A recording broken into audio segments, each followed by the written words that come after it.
Hello students, कैसे हैं आप सब। हो सब बहुत अच्छा, तैयारी चल रही होगी। हाँ जी, आइए आज की वीडियो के अंदर मैं आप लोगों को कवर कराऊंगा सीए फाइनल फाइनेंशियल रिपोर्टिंग की मई 23 की आरटीपी। एक बार लिख दूं? हाँ जी सर, हम लोग क्या कवर करेंगे? RTP, CA final financial reporting की मई 23 अटेम्प्ट के लिए। आरटीपी को स्टार्ट करने से पहले कुछ जनरल बातें आपके साथ डिस्कस कर लेता हूं। सबसे पहले बच्चों का एक क्वेश्चन आता है कि सर इस बार की जो आरटीपी आई उसका लेवल कैसा है। मैं आपको बता दूं, इस बार की जो आरटीपी आई है इंस्टीट्यूट ने काफी सारे क्वेश्चन इसके अंदर नए डाले हैं। एक दो जगह एरर है जिसके ऊपर मैं आपके साथ स्पेशल डिस्कस करूंगा। और अगर मैं ओवरऑल लेवल की बात करूं तो बहुत ही ज्यादा आसान आरटीपी है। आपको बहुत बढ़िया तरीके से मैं कवर कराऊंगा। मैं आपको क्वेश्चन आंसर के साथ साथ कंसेप्ट भी रिवाइज कराऊंगा, इसलिए आप कॉपी पेन लेके बैठे। और अगर आपको लगता है कि ये वाला कंसेप्ट नोट करना चाहिए तो आप साथ साथ नोट कर सकते हैं। सर मेरी जो बोलने की स्पीड रहेगी वो नॉर्मल स्पीड से थोड़ी ज्यादा रहेगी, क्योंकि मेरी ये कोशिश है कि मैं आपको कम से कम टाइम में ज्यादा से ज्यादा आउटपुट दूं।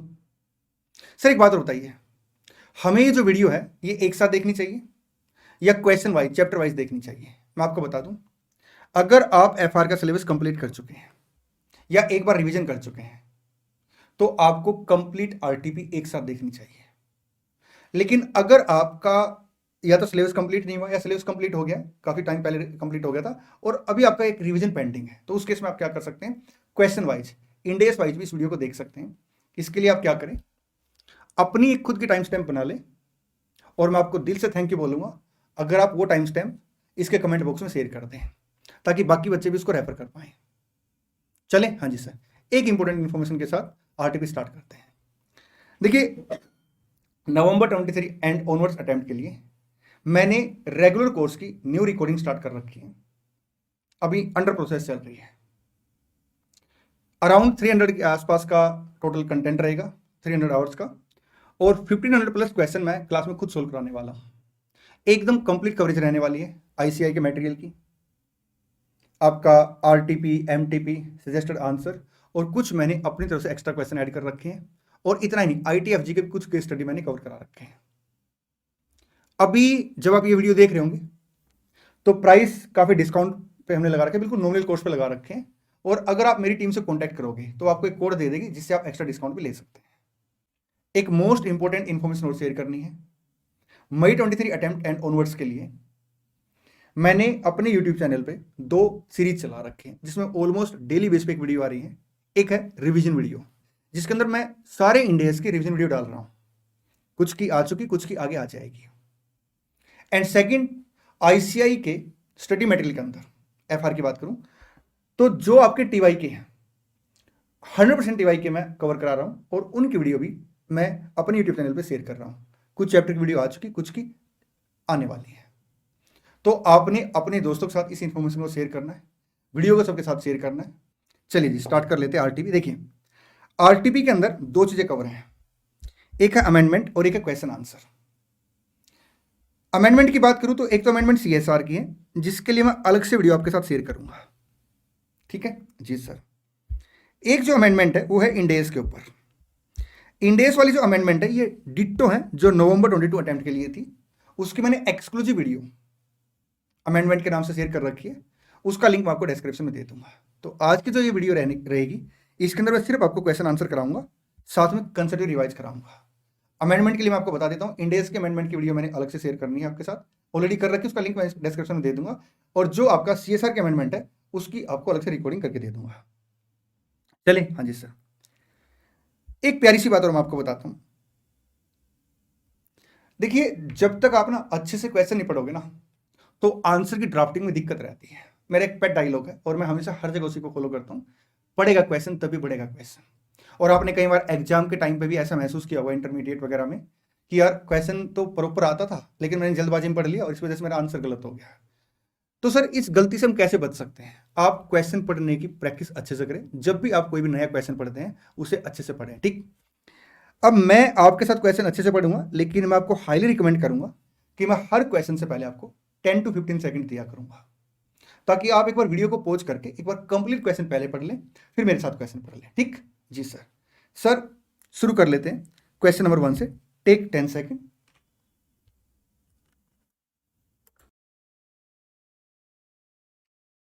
देखिए इंडेस 103 ये कहता है, सर ये तो इंडेस 110 है। देखिए इंडेस 110 कंसोलिडेशन की बात करता है।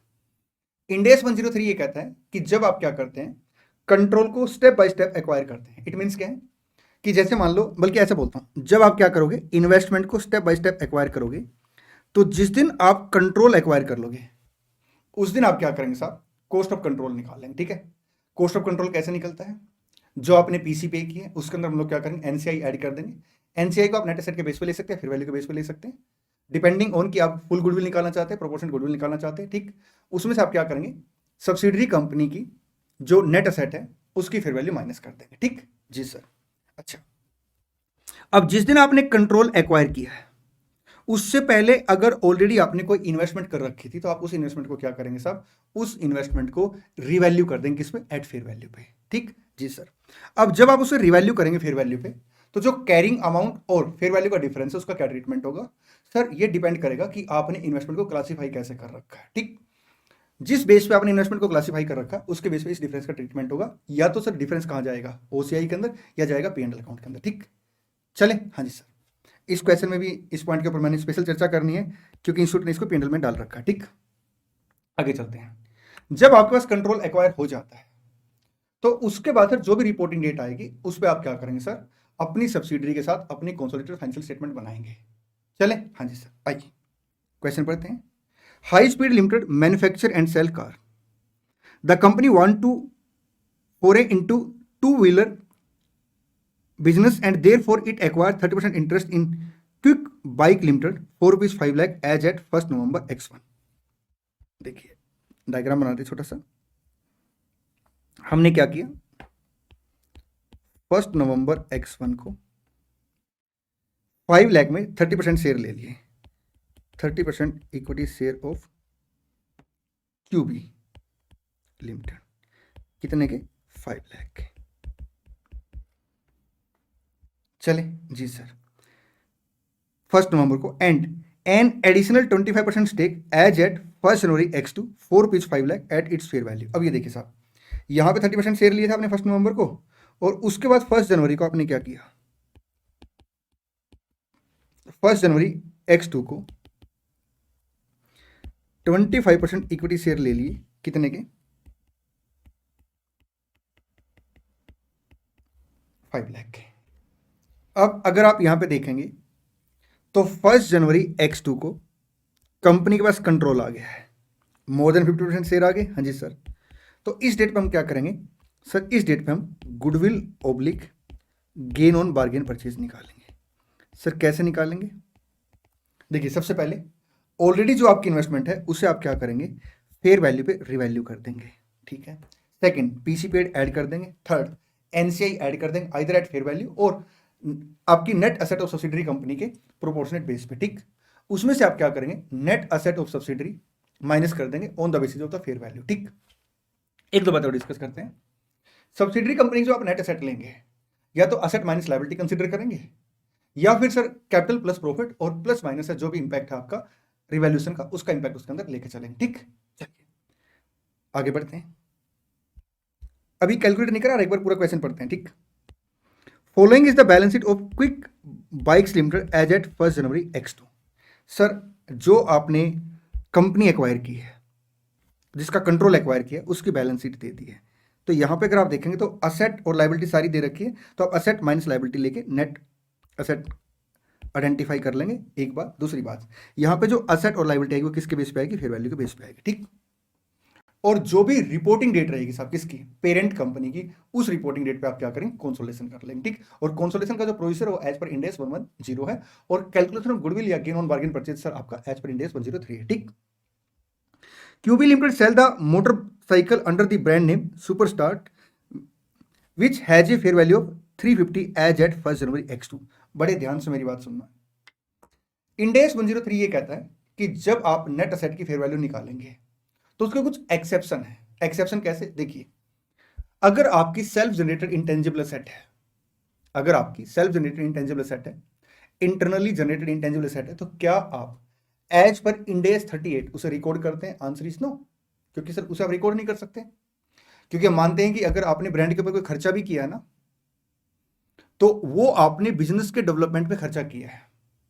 लेकिन इंड एस 103 ये कहता है कि जब आप किसी दूसरी एंटिटी का बिजनेस एक्वायर करते हो और वहां पे कोई ऐसी इंटेंजिबल सेट है जो on the date of acquisition Ind AS 38 की डेफिनेशन क्वालिफाई करती है, तो आप उसे रिकॉर्ड कर लेंगे। आई मीन टू से उसका इंपैक्ट सर, आप उसे रिकॉर्ड कर लेंगे, उसका इंपैक्ट गुडविल या गेन ऑन बार्गेन परचेज के अंदर नहीं जाने देंगे, आप उसे सेपरेट क्या करेंगे, रिकॉर्ड कर लेंगे। तो यहां पे देखिए, नो डाउट क्यूबी लिमिटेड की बुक्स में ये ब्रांड नेम नहीं आ रहा होगा, लेकिन एज पर इंड एस 103, क्योंकि ये सर ब्रांड नेम आपका इंड एस 38 की डेफिनेशन क्वालिफाई करता है, तो हम क्या करेंगे, डेट ऑफ एक्विजिशन पे इसे रिकॉर्ड कर लेंगे। ठीक, this is a self generated brand, therefore Quick Bike Limited has not recognised in the brand in its books following the separate balance sheet of High speed Limited. Okay, आपका date of consolidation भी 1 जनवरी है और उस दिन sir आपको ये balance sheet दे दी किसकी, parent company की। ठीक है, in relation to the acquisition of QB Limited, you are required to pass the necessary journal entry to give effect of the business combination in accordance with Ind AS 103 at the acquisition date 1st January.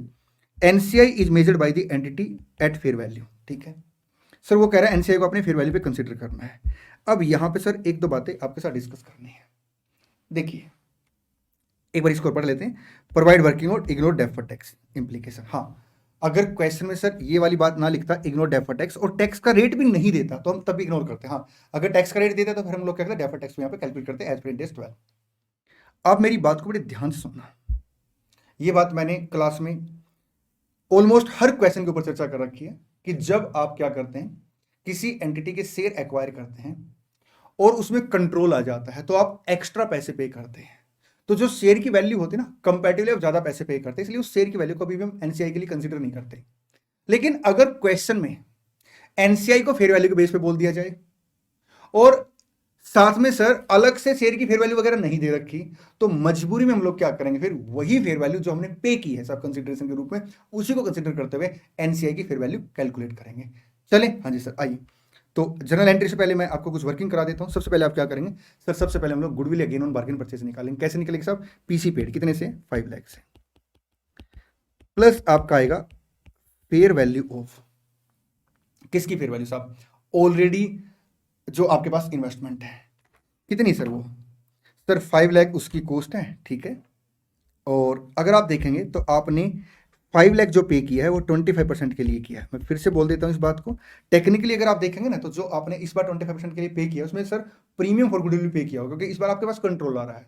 लेकिन क्योंकि question में information नहीं दे रखी, तो हम इसी को base लेके क्या करेंगे, जो इन्वेस्टमेंट आपके पास ऑलरेडी है उसकी फेयर वैल्यू कैलकुलेट कर लेंगे। 6 लाख आ गया, और उसकी कॉस्ट कितनी दे रखी साहब, उसकी कॉस्ट अगर आप देखेंगे तो 5 लाख दे रखी है। तो 1 लाख या तो कहां जाएगा आपका, ओसीआई में या पीएनएल अकाउंट में, डिपेंडिंग ऑन कि आपने इससे पहले इन्वेस्टमेंट को कैसे क्लासिफाई कर रखा था। ठीक, हमारे इंस्टीट्यूट ने क्या किया है इस सॉल्यूशन के अंदर, उन्होंने इस डिफरेंस को पीएनएल अकाउंट के अंदर डाल दिया है। आपसे बस यही रिक्वेस्ट है कि आप एग्जाम में नोट दे आना कि हम इसे पीएनएल अकाउंट में ट्रांसफर कर रहे हैं, ऑन द बेसिस कि हमने इसे जो क्लासिफाई कर रखा है उस क्लासिफिकेशन के हिसाब से ये डिफरेंस पीएनएल अकाउंट में जाना चाहिए। आप ऐसे एक नोट दे देना इसके ऊपर ना, सेपर साइड से। ठीक, चले, हाँ जी सर, 11 लाख आ गया। तो एक तो एरर छोटी सी ये है कि उन्होंने इसके ऊपर क्लैरिफिकेशन नहीं दे रखी कि पीएनएल अकाउंट में क्यों लेके गए, क्योंकि यहाँ से ओसीआई में डिफरेंस जा सकता है। आगे बढ़ते हैं, प्लस आप क्या करेंगे, एनसीआई की फेयर वैल्यू। अब अगर आप देखेंगे तो मैंने टोटल 55% शेयर एक्वायर कर लिए, हाँ जी, 25% यहाँ पे और 30% पहले से। तो एनसीआई के पास कितने शेयर होंगे सर, 45%। अब एनसीआई की जो फेयर वैल्यू है सर वो कैसे निकलेगी सर, उस कंपनी जिस कंपनी के हमने शेयर एक्वायर किया उसकी फेयर वैल्यू के बेस पे, लेकिन वो दे नहीं रखी, तो मजबूरी में हम लोग क्या करेंगे साहब, इसी को बेस ले लेंगे फिर से। 5 लाख अगर वैल्यू है किसकी, 25% की, तो 45% की वैल्यू कितनी होगी, ये आपका 9 लाख आ गया। कितना आ गया, 20 लाख। अब इसमें से क्या करेंगे साहब, जो सब्सिडरी कंपनी है उसकी जो नेट एसेट है उसे माइनस कर देंगे। ठीक है, फिर वैल्यू के बेस पे आपका 750, 5 लाख 50,000, और आपका 350 की क्या आ जाएगी साहब, ये आ जाएगी आपकी ब्रांड नेम के नाम से इंटेंजिबल एसेट। तो 750 प्लस 5 लाख प्लस आपका 50,000 माइनस 150 प्लस आपका 350, तो 15 लाख आ गया। हाँ जी सर, तो नेट एसेट कितने से आ गई, 15 लाख से, बैलेंस आपका गुडविल आ गया 5 लाख से। ठीक है, जब मैं कंसोलिडेशन करूंगा तो प्लीज ध्यान देना ये वाली वैल्यू कंसीडर करूंगा, क्योंकि मैंने नेट एसेट में यही वैल्यू कंसीडर की है, इंक्लूडिंग 350 ब्रांड नेम। ठीक, गुडविल कितने से आ गया, 5 लाख। आगे बढ़े, हाँ जी सर, आइए एंट्री पास करते। सबसे पहले क्या एंट्री पास करेंगे आप, sundry asset eight fair value, plant and equipment account debit 750 से इन्वेस्टमेंट इन बॉन्ड, ये जो इन्वेस्टमेंट है प्लीज ध्यान देना, ये सब्सिडरी कंपनी की इन्वेस्टमेंट है, जिसे हम कंटिन्यू लेके आ जाएंगे, ठीक है, 5 लाख से। ट्रेड रिसीवेबल सर आपका 50,000 से। उसके बाद गुडविल 5 लाख से बैलेंसिंग फिगर, उससे पहले आएगा ब्रांड नेम कितने से 350 से, 350 का आपका ब्रांड नेम आ गया, ठीक। टू ट्रेड पेबल कितने से आएगा 150 से, अभी मैं सोल्यूशन पे रेफर कराऊंगा आपको, ठीक है। टू क्या आ जाएगा बैंक अकाउंट, या फिर आप ऐसा कर सकते हैं टू बैंक 5 लाख से, टू इन्वेस्टमेंट कितने सर 5 लाख ऑलरेडी आपके पास है। लेकिन अगर आप यहाँ पे ध्यान से देखेंगे साहब, तो 1 जनवरी को ऑलरेडी सर आपकी जो इन्वेस्टमेंट है उसने बढ़ा के दे दी है, तो टू बैंक नहीं लिखेंगे, टू इन्वेस्टमेंट आ जाएगा 10 लाख। प्लीज इस बात का ध्यान देना, जो 5 लाख आपने यहाँ पे एक्वायर किया 1 जनवरी को, अगर इसकी एंट्री पेंडिंग होती तो फिर टू बैंक करते हैं हम लोग ना, मतलब बैंक वाली एंट्री आप डाल चुके होंगे, ठीक है। तो आपने एंट्री क्या डाली इन्वेस्टमेंट टू बैंक, तो अब टू बैंक ना लिखे हम क्या लिखेंगे, टू इन्वेस्टमेंट कितने से 10 लाख से, और टू पी अकाउंट 1 लाख का सर जो आपने डिफरेंस था एग्जिस्टिंग इन्वेस्टमेंट में, ठीक। टू आपका एनसीआई आएगा कितने से 9 लाख से, और टू आएगा सर आपका क्या ट्रेड पेबल 1,50,000 से। आइए मैं एक बार इस एंट्री को टिक करा देता हूँ, फिर कंसोलिडेटेड फाइनेंशियल स्टेटमेंट बनाएंगे। Plant and equipment, investment, trade receivable, brand, goodwill, balancing figure आ गई, इन्वेस्टमेंट आ गई, पी&एल अकाउंट आ गया, ट्रेड पेबल आ गया, और एनसीआई आ गया, ठीक। चले यहाँ पे एक प्रिंटिंग एरर ये है कि gain charge to P&L account, ये जो 5 लाख है ये कॉस्ट ऑफ इन्वेस्टमेंट में आएगा। आगे बढ़े, हाँ जी सर, इस वर्किंग नोट की बात हो चुकी है, इसकी बात हो चुकी है। आइए अब बनाते हैं कंसोलिडेटेड फाइनेंशियल स्टेटमेंट। मैं यहाँ पे चीज़ें लिख देता हूँ, आप साथ साथ आंसर रेफर कर सकते हैं, फिर मैं आपको आंसर भी क्रॉस लिख रहा हूँ। देखिए 5 लाख से आपका क्या आएगा शेयर कैपिटल, सर सबसे पहले असेट आएगी ना, हाँ जी, तो पहले असेट की बात करते हैं, क्योंकि शेड्यूल 3 की डिवीजन 2 में पहले असेट आती है। आपका प्लांट एंड इक्विपमेंट कितने से आएगा 1350 प्लस 750,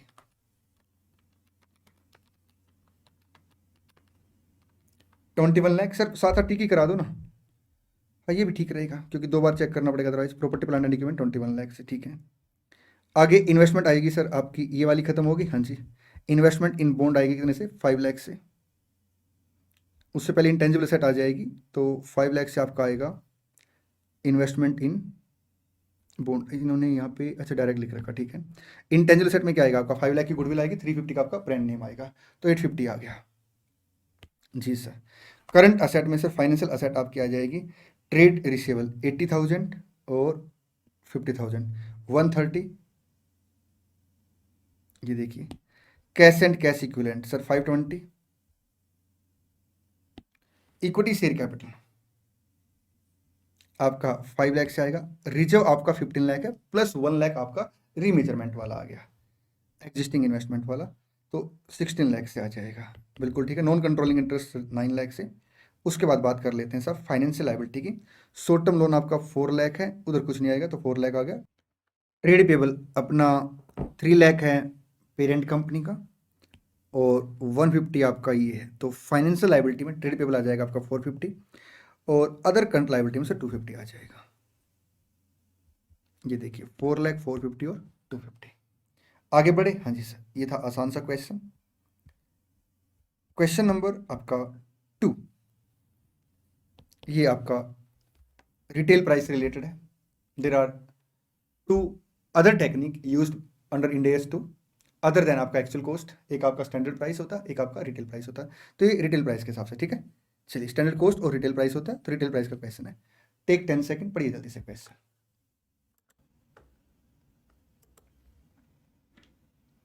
देखिए क्या लिखते हैं, an entity has following detail regarding cost and retail price of the goods purchased and unsold at the beginning of the year.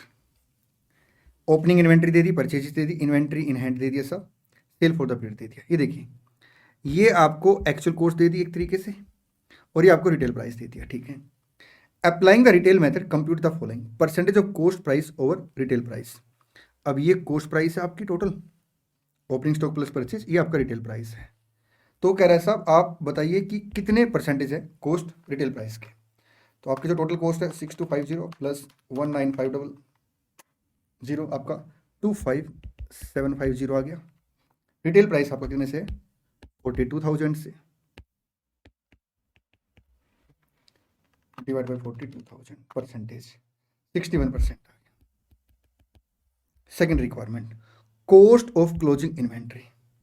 अब ये देखिए साहब inventory in hand retail price कितने से 23,000 से, तो माइनस क्या आ जाएगा, माइनस नहीं 61% मल्टीप्लाई आ जाएगा।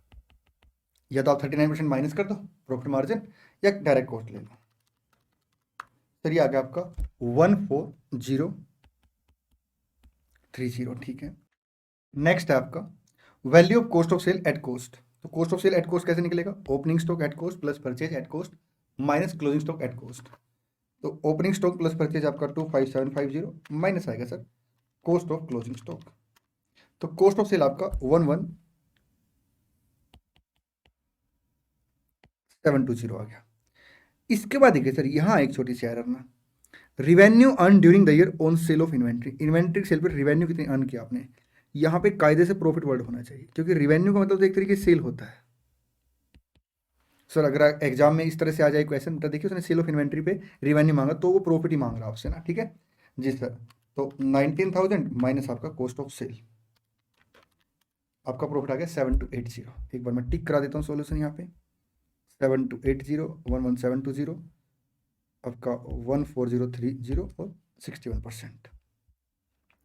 क्वेश्चन थर्ड बिल्कुल आसान सा क्वेश्चन दे रखा है, बहुत ही ज़्यादा आसान क्वेश्चन दे रखा है। आपको मैं एक बात बता देता हूँ, इंडेस 19 के अकॉर्डिंग आपका करंट सर्विस कॉस्ट, आपका इंटरेस्ट कॉस्ट, आपका पास सर्विस कॉस्ट ये पीएनएल अकाउंट में जाता है। एक्चुअल गेन और लॉस सर आपका ओसीआई में जाता है। और यहाँ पे ध्यान देने वाली बात है कि जैसे इस क्वेश्चन में आपका ये डेमोग्राफिक एजम्पशन में चेंज है या फाइनेंशियल एजम्पशन में चेंज है, ये जितने भी सर एक्चुअल गेन और लॉस है सारे सारे किसके अंदर जाते हैं, आपके पी एंड एल अकाउंट के अंदर नहीं जाते, ओसीआई के अंदर जाते हैं, ठीक है। चलिए एक बार क्वेश्चन पढ़िए, फिर इस क्वेश्चन को एक्सप्लेन करते हैं अच्छे से। बहुत आसान क्वेश्चन है, हाँ इसमें एक छोटी सी प्रिंटिंग एरर है, उसके ऊपर भी चर्चा करेंगे, और वो प्रिंटिंग एरर ही है।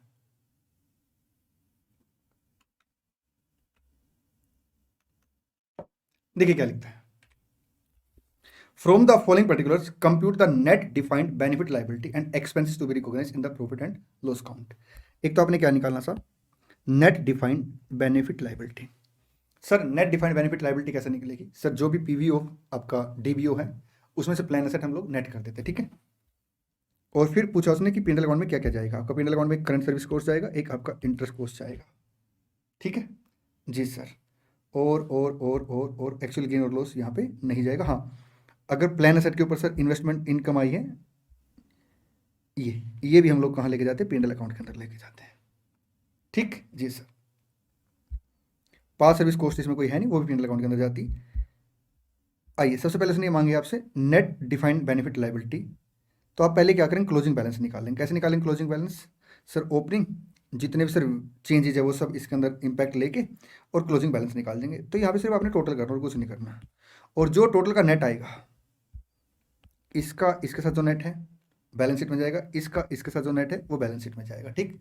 चले हाँ जी सर, और ये आपका पीएनएल अकाउंट के अंदर आएगा, दिस वन माइनस आपका 1.47, 5.84 प्लस 4.27 माइनस आएगा आपका 1.47, तो 8.64 आ गया। ये देखिए स्टेटमेंट ऑफ पीएनएल में अगर आप इसको नेट करेंगे, ये देखिए 8.64 आ गया, ठीक। ऐसे ही इसकी बात कर लेते हैं एक बार प्रीवियस ईयर की, 4.97 प्लस 3.56 माइनस 1.12 7.41। चले हाँ जी सर, यहाँ पे देखिए प्रिंटिंग एरर क्या है, जब आप प्लान एसेट का क्लोजिंग बैलेंस निकालेंगे तो जो आपको टेबल में प्लस माइनस दे रखा उन सब का इंपैक्ट ले लेंगे तो क्लोजिंग बैलेंस निकलेगा। इसका जो टोटल आया ना वो 21.81 है, अगले साल का क्या बन जाएगा, वो ओपनिंग बन जाएगा 21.80। इंस्टीट्यूट ने क्या किया, स्टार तो लगा दिया बट नीचे स्टार कहीं एक्सप्लेन नहीं किया, तो आप यहाँ पे स्टार लगा के लिख सकते हैं डिफरेंस ड्यू टू फ्रैक्शन, ये फ्रैक्शन का डिफरेंस है, ठीक जी सर। हाँ इसमें एक चीज कर सकते थे इंस्टीट्यूट ना कि वो फ्रैक्शन को हटा देते, कहीं ना कहीं इसमें इंपैक्ट ले लेते हैं। चले जी सर, आइए नेक्स्ट क्वेश्चन, बड़ा आसान सा क्वेश्चन। अच्छा एक बार मैं बैलेंस शीट का डिस्क्लोजर दिखा दूं आपको, ये देखिए ये आपका पीवीओ डीबीओ है, ये आपका प्लान एसेट है, नेट करके दिखा देंगे बैलेंस शीट के अंदर ना,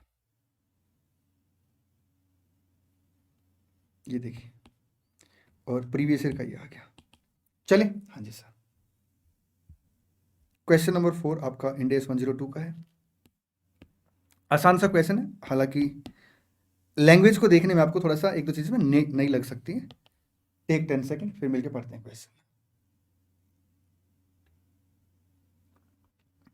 देखिए क्या लिखता है। Entity A runs a copper mining business. Entity A has year end of 31st March, ठीक है। Dividend declared on the share accrue to the employ during the 3 year period, ठीक है। If the condition is met, the employee will receive the share together with the dividend that have been declared on those shares during the 3 year up to 31st March X3। एक ये line इन्होंने नहीं डाल रखी, ठीक। The entity estimate that on 1st April X0 its share are valued at 10 each। और grant date पे sir जो फेयर वैल्यू है आपके शेयर की कितने से 10 से। यहाँ पे सर क्वेश्चन ने आपको फेयर वैल्यू ऑफ एसबीपी नहीं दिया है, तो उसके हम क्या कंसिडर करेंगे, इंट्रेंसिक वैल्यू ऑफ एसबीपी। और इंट्रेंसिक वैल्यू कैसे निकालेंगे, fair value of the share minus आपका एक्सरसाइज प्राइस। एक्सरसाइज प्राइस भी दे रखा, तो आपका फेयर वैल्यू ऑफ एसबीपी कितना बन जाएगा सर, नहीं दे रखा। इंट्रेंसिक वैल्यू ऑफ एसबीपी कितना बन जाएगा सर, 10 बन जाएगा, ठीक। डायग्राम बना लेते हैं। हमेशा ऐसे क्वेश्चन आपको डायग्राम से करने चाहिए, ठीक। देखिए आपने यहां पे कब दी स्कीम, ये 31st मार्च X3 है, 1st अप्रैल X0 को आपका इंट्रेंसिक वैल्यू ऑफ एसबीपी 10। चले, हाँ जी sir. Entity a prepare annual financial statement for the year ended 31st March and on 1st April X0 it estimate that 800 share will vest. तो आपके जो number of SBP expected to will है वो कितने हैं, 800, ठीक है। At the end of the first year it has revise this estimate to 780। और फेयर वैल्यू सर हम इक्विटी के केस में क्या करते हैं, ऑन ग्रांट डेट ही कंसिडर करते हैं, ठीक जी सर। इसके बाद देखिए at 31st March X2 it has further revise the estimate to 750, okay.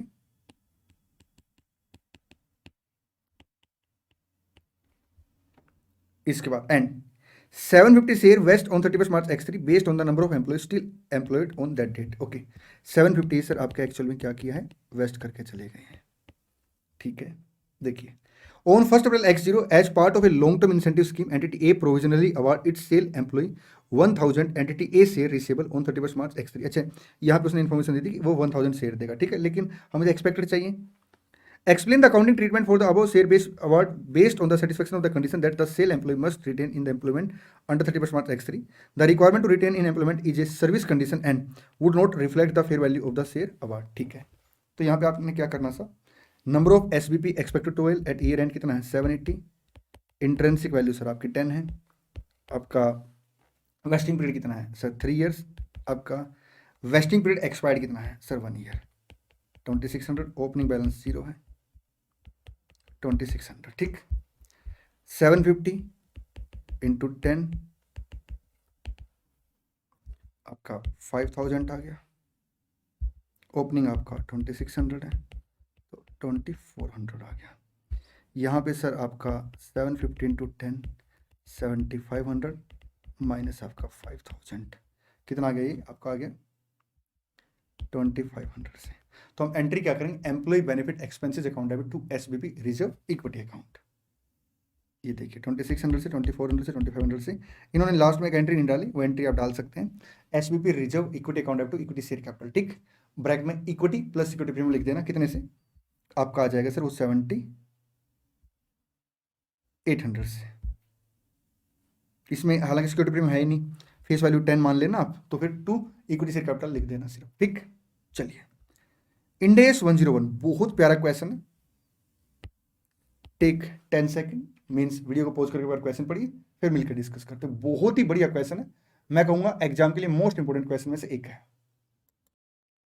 आइए पहले एक प्यारा सा कंसेप्ट डिस्कस करते हैं, उसके बाद इस क्वेश्चन की बात करेंगे। देखिए अगर एक कंपनी के ऊपर क्या होता है, इंड AS की एप्लीकेबिलिटी आ जाती है, तो 101 का क्या रोल होता है। मान के चलते कंपनी के ऊपर जो इंड AS की एप्लीकेबिलिटी है वो 1 अप्रैल 23 से आ गई, ठीक है। तो 23-24 में वो क्या करेगी, अपनी फाइनेंशियल स्टेटमेंट इंड AS के अकॉर्डिंग बनाएगी। साथ के साथ उसे क्या करना पड़ेगा, कंपैरिजन पर्पज के लिए 22-23 की भी जो फाइनेंशियल स्टेटमेंट है वो भी इंड AS के अकॉर्डिंग बनानी पड़ेगी। इतना ही नहीं, जिस ईयर में इंड AS की एप्लीकेबिलिटी है उसके इमीडिएटली प्रीवियस ईयर के फर्स्ट डे उससे इंड AS 101 के अकॉर्डिंग एक तो बैलेंस शीट बनानी होती है, अकाउंटिंग पॉलिसी ड्राफ्ट करनी होती है, ठीक है। सिंपल सी बात करें तो 31 मार्च 22 तक आपकी फाइनेंशियल स्टेटमेंट एएस के अकॉर्डिंग होगी, हाँ जी। 1 अप्रैल 22 को आप क्या करेंगे, इंड एस 101 लगाएंगे। अब इंड एस 101 क्या रेट्रोस्पेक्टिव है प्रोस्पेक्टिव है, मैं आपको बता दूं 8 आइटम ऐसी हैं जिसमें मैंडेटरी एक्सेप्शन दे रखा है। इसका मतलब होता साहब आप क्या करेंगे, प्रोस्पेक्टिव जाएंगे इनके ऊपर, ठीक है। कुछ ऐसी आइटम है जिसमें आपको ऑप्शन दे रखा आइदर रेट्रोस्पेक्टिव और प्रोस्पेक्टिव, इसके अलावा सब में आप क्या करेंगे, रेट्रोस्पेक्टिव जाएंगे, ठीक। इंड एस 101 ये कहता है बिजनेस कॉम्बिनेशन के केस में आप क्या कर सकते हैं साहब, इसी डेट पे सर जो भी पहले से कंसोलिडेशन वगैरह है उसी को आप कंसिडर कर सकते हैं। इसमें फर्दर कुछ एक्सेप्शन दे रखी है जिसमें सर आपकी एक्सेप्शन में 2 मेजर एडजस्टमेंट होती है। एक एडजस्टमेंट का डिफरेंस रिटेन्ड अर्निंग में जाता है और एक एडजस्टमेंट को पता क्या कहता है, बड़े ध्यान से मेरी बात सुनना। देखिए हुआ क्या होगा, थोड़ी सी और स्टोरी बताता हूं। आपने एएस के अकॉर्डिंग क्या किया होगा, इससे पहले सर कंसोलिडेशन किया होगा, आपका एएस 21 लगा होगा, ठीक है।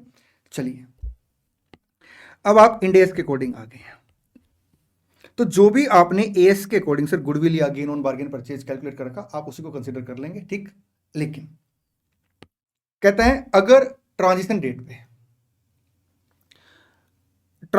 पे सर जो आपकी कंपनी है सब्सिडरी कंपनी, अगर वहां पे कोई भी इंटेंजिबल असेट बनती है इंड एस के अकॉर्डिंग तो आप उसे रिकॉर्ड करेंगे और उसके रिकॉर्ड करने की वजह से सर जो डिफरेंस आएगा उसे आप गुडविल या कैपिटल रिजर्व में ही एडजस्ट करेंगे। टेक्निकली बोलूं तो जो गुडविल है सर उसकी वैल्यू गिर जाएगी क्योंकि इसे आप रिकॉर्ड कर रहे हैं, या फिर कैपिटल रिजर्व जो है उसकी वैल्यू आपकी क्या हो जाएगी, बढ़ जाएगी, ठीक।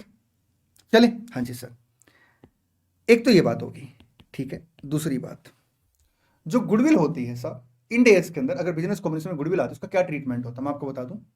3 असेट ऐसी हैं जिसका हम लोग एनुअल इंपेयरमेंट चेक करते हैं इररिस्पेक्टिव ऑफ इंडिकेटर एग्जिस्ट है या नहीं है इंड एस 36 के अकॉर्डिंग। पहला intangible asset infinite useful life, second intangible asset sir जिसको आपने अभी तक क्या नहीं किया साहब, यूज नहीं किया, स्टार्ट नहीं किया मतलब यूज करना, और थर्ड साहब आपका बिजनेस कॉम्बिनेशन के अंदर गुडविल, ठीक। चलिए तो एक बार मैं समराइज में बात कर लेता हूं इस क्वेश्चन के अंदर कौन कौन सा कंसेप्ट आने वाला है। एक तो ये कंसेप्ट आने वाला है कि ट्रांजिशन डेट पे अगर कोई भी इंटेंजिबल असेट अराइज होती है तो आप उसे रिकॉर्ड करेंगे, उसका इंपैक्ट गुडविल या गेन ऑन बार्गेन परचेज के अंदर लेके जाएंगे। सेकंड आपकी जो गुडविल आ चुकी है बुक्स में रिकॉर्ड हो चुकी है ट्रांजिशन डेट पे जो गुडविल या तो पहले वाली आ जाएगी या फिर जो इंटेंजिबल असेट को अराइज करने की वजह से आपका गुडविल में जो इंपैक्ट आया होगा वो जो गुडविल है उसका फर्दर क्या करेंगे इंड एस 36 के अकॉर्डिंग इंपेयरमेंट करेंगे। एनुअल इंपेयरमेंट होगा इररिस्पेक्टिव ऑफ कि इंडिकेटर एग्जिस्ट करते या नहीं करते। चलिए एक बार क्वेश्चन पढ़ते हैं।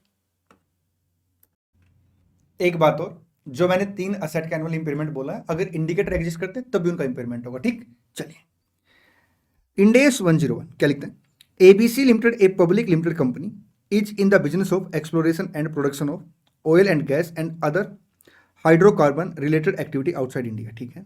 It operate overseas project directly and oblique through subsidiary by participation in various joint arrangement and investment in associate, ठीक है। The company was follow accounting standard as notified under company AS rule until 31 March X1। However it has adopted Ind AS आपका कब से 1 April X1 से, ठीक है। The goodwill recognised in accordance with AS 21 and 27 was due to corporate structure and the line-by-line consolidation of subsidiary oblique proportionate consolidation of joint control entity financial statement which was prepared on historical cost convention। मैं आपको एक छोटी सी बात बता देता हूँ, अगर joint venture है ना एएस की दुनिया के अंदर तो हम उसका प्रोपोर्शनेट कंसोलिडेशन करते हैं और एसोसिएट के ऊपर इक्विटी मेथड लगाते हैं। लेकिन इंड एस में सर चाहे आपका ज्वाइंट वेंचर है या आपका एसोसिएट है दोनों में इक्विटी मेथड लगता है, ठीक। तो यहाँ पे वो बता रहा है कि जो गुडविल है ना आपने जैसे एस 21 के अकॉर्डिंग सर आपका फुल कंसोलिडेशन हुआ होगा उसकी गुडविल निकाली, एस 27 के अकॉर्डिंग आपका सर प्रोपोर्शनेट क्या हुआ होगा सर प्रोपोर्शनेट अपना कंसोलिडेशन हुआ होगा, ठीक है। तो ये जो गुडविल वगैरह आपने 21 और 27 के अकॉर्डिंग निकाल रखी है, ठीक है। ABC Limited has not taken into consideration the valuation of underlying oil and gas reserve for which excess amount, एक मिनट के लिए बीच वाली लाइन छोड़ देना, has been paid by the company at the time of acquisition. बड़े ध्यान से बात सुनना साहब, एबीसी ने क्या किया साहब, has not taken into consideration the valuation of underlying oil and gas reserve for which excess amount goodwill calculated as per the relevant AS requirement has been paid by the company at the time of acquisition. तो आपको क्या करना पड़ेगा sir, ये asset record करनी पड़ेगी। जब आप इस एसेट को रिकॉर्ड करेंगे तो गुडविल कम हो जाएगी। ठीक सर, कैसे गुडविल कम हो जाएगी एक बार बताएंगे। जैसे मान लो आपने कंसिडरेशन 100 रुपये पे किया था और नेट एसेट सर मान लो आपकी 70 है, तो गुडविल कितनी है सर 30 है। अब सर एक एसेट और आ गई आपकी यहाँ पे, मान लो सर वो एसेट आपकी 16 से है तो 86 हो गया, तो 14 की क्या आ जाएगी साहब आपकी गुडविल आ जाएगी। ठीक, चलिए। The company further considered that in oil and gas companies, the goodwill generated on the acquisition of mineral right either through joint control entity or subsidiary, joint control entity मतलब joint venture की बात कर रहे हैं या subsidiary, inherently drive its value from the underlying mineral right and accordingly value of such goodwill depletes as the underlying mineral resources are extracted. Therefore, taking a prudent approach and considering the above substance, the company amortized the goodwill in respect of subsidiary of the joint control asset over the life of the underlying mineral right using unit of production method. Sir, इंडेस की दुनिया के according ऐसा नहीं है, आपको क्या करना पड़ेगा सर, एनुअल इंपेयरमेंट उसका करना पड़ेगा। मीन सर इररिस्पेक्टिव इंडिकेटर है या नहीं है। ठीक, this allowed the company to utilize the value of the goodwill over the life of mineral right and completely charged off the goodwill over the life of the reserve. For financial year X0 X1, क्योंकि यहाँ पे sir आपका देखिए X1 X2 में अगर applicability आई है, ये देखिए X1 X2 में अगर एप्लीकेबिलिटी आई है तो 1 अप्रैल X0 को आपको क्या करना पड़ेगा, ट्रांजिशन डेट पे सर इंडेस की दुनिया में एंट्री करनी पड़ेगी। क्या लिखते हैं, for financial year X0 X1 the company has availed transition exemption under Ind AS 101 and has not applied the principle of Ind AS 103। और इंडेस 103 के सर उसने प्रिंसिपल क्या नहीं किए, अप्लाई नहीं किए। ठीक है, वो एग्जाम्पशन है उसके पास, वो चाहे तो उसको अडॉप्ट कर सकता है, लेकिन एग्जाम्पशन में भी सर उसको क्या करना पड़ेगा, कुछ चीजें इंपैक्ट लेना पड़ेगा। ठीक, जिसके अंदर एक इंपैक्ट सर आपका इंटेंजिबल एसेट का भी आता है। ABC considering the substance or form of the goodwill to be nature of the acquisition cost intend to continue amortize of the goodwill recognized under AS in respect of subsidiary joint venture jointly controlled entity under over the life of the underlying mineral right using unit of production method under Ind AS also post transition date। Sir ये वो गलत treatment कर रही है इसका ना, क्यों, क्योंकि अब Ind AS 36 की एप्लीकेबिलिटी आ जाएगी और एज पर Ind AS 36 आप क्या करेंगे, इंपेयरमेंट करेंगे साहब। ठीक, comment on appropriateness of the accounting treatment under Ind AS for amortization of the goodwill by the company and state whether the accounting treatment in respect of amortization of goodwill is correct or not। तो sir आप एक तो ये बोलेंगे कि आप intangible asset record कर लेंगे, उसका इम्पैक्ट गुडविल के अंदर लेके जाएंगे और फिर गुडविल के इंपेयरमेंट के बारे में बात करेंगे। ठीक है, ये जितनी बातें मैंने आपको बताई सारी बातें लिखी हुई हैं, एक दो लाइनें मैं आपको अंडरलाइन अभी करा देता हूँ। One of the adjustments state that the standard require the first time adopter to recognize an intangible asset that was subsumed in recognized goodwill or capital reserve in accordance with previous GAAP. The first time adopter shall decrease the carrying amount of goodwill। मैंने बताया था ना आपको कि goodwill का amount reduce हो जाएगा, या अगर कैपिटल रिजर्व तो अकॉर्डिंगली बढ़ जाएगा। और एक ये इन्होंने बताया साहब कि आप क्या करेंगे, इंड AS 36 के अकॉर्डिंग इंपेयरमेंट करेंगे। ठीक है, और जो आपका एमोर्टाइजेशन ऑफ गुडविल का बेस है वो ठीक नहीं है, not correct after implementing of Ind AS। आगे बढ़ते हैं, नेक्स्ट क्वेश्चन आपका Ind AS 23 का क्वेश्चन है। इस क्वेश्चन का सॉल्यूशन कंप्लीट कराने के बाद इसके ऊपर फिर मैं एक चर्चा करूंगा आपके साथ। ठीक है, पहले हम सॉल्यूशन नॉर्मली कंप्लीट करेंगे फिर एक चर्चा करेंगे। पढ़िए जल्दी से क्वेश्चन नंबर 6।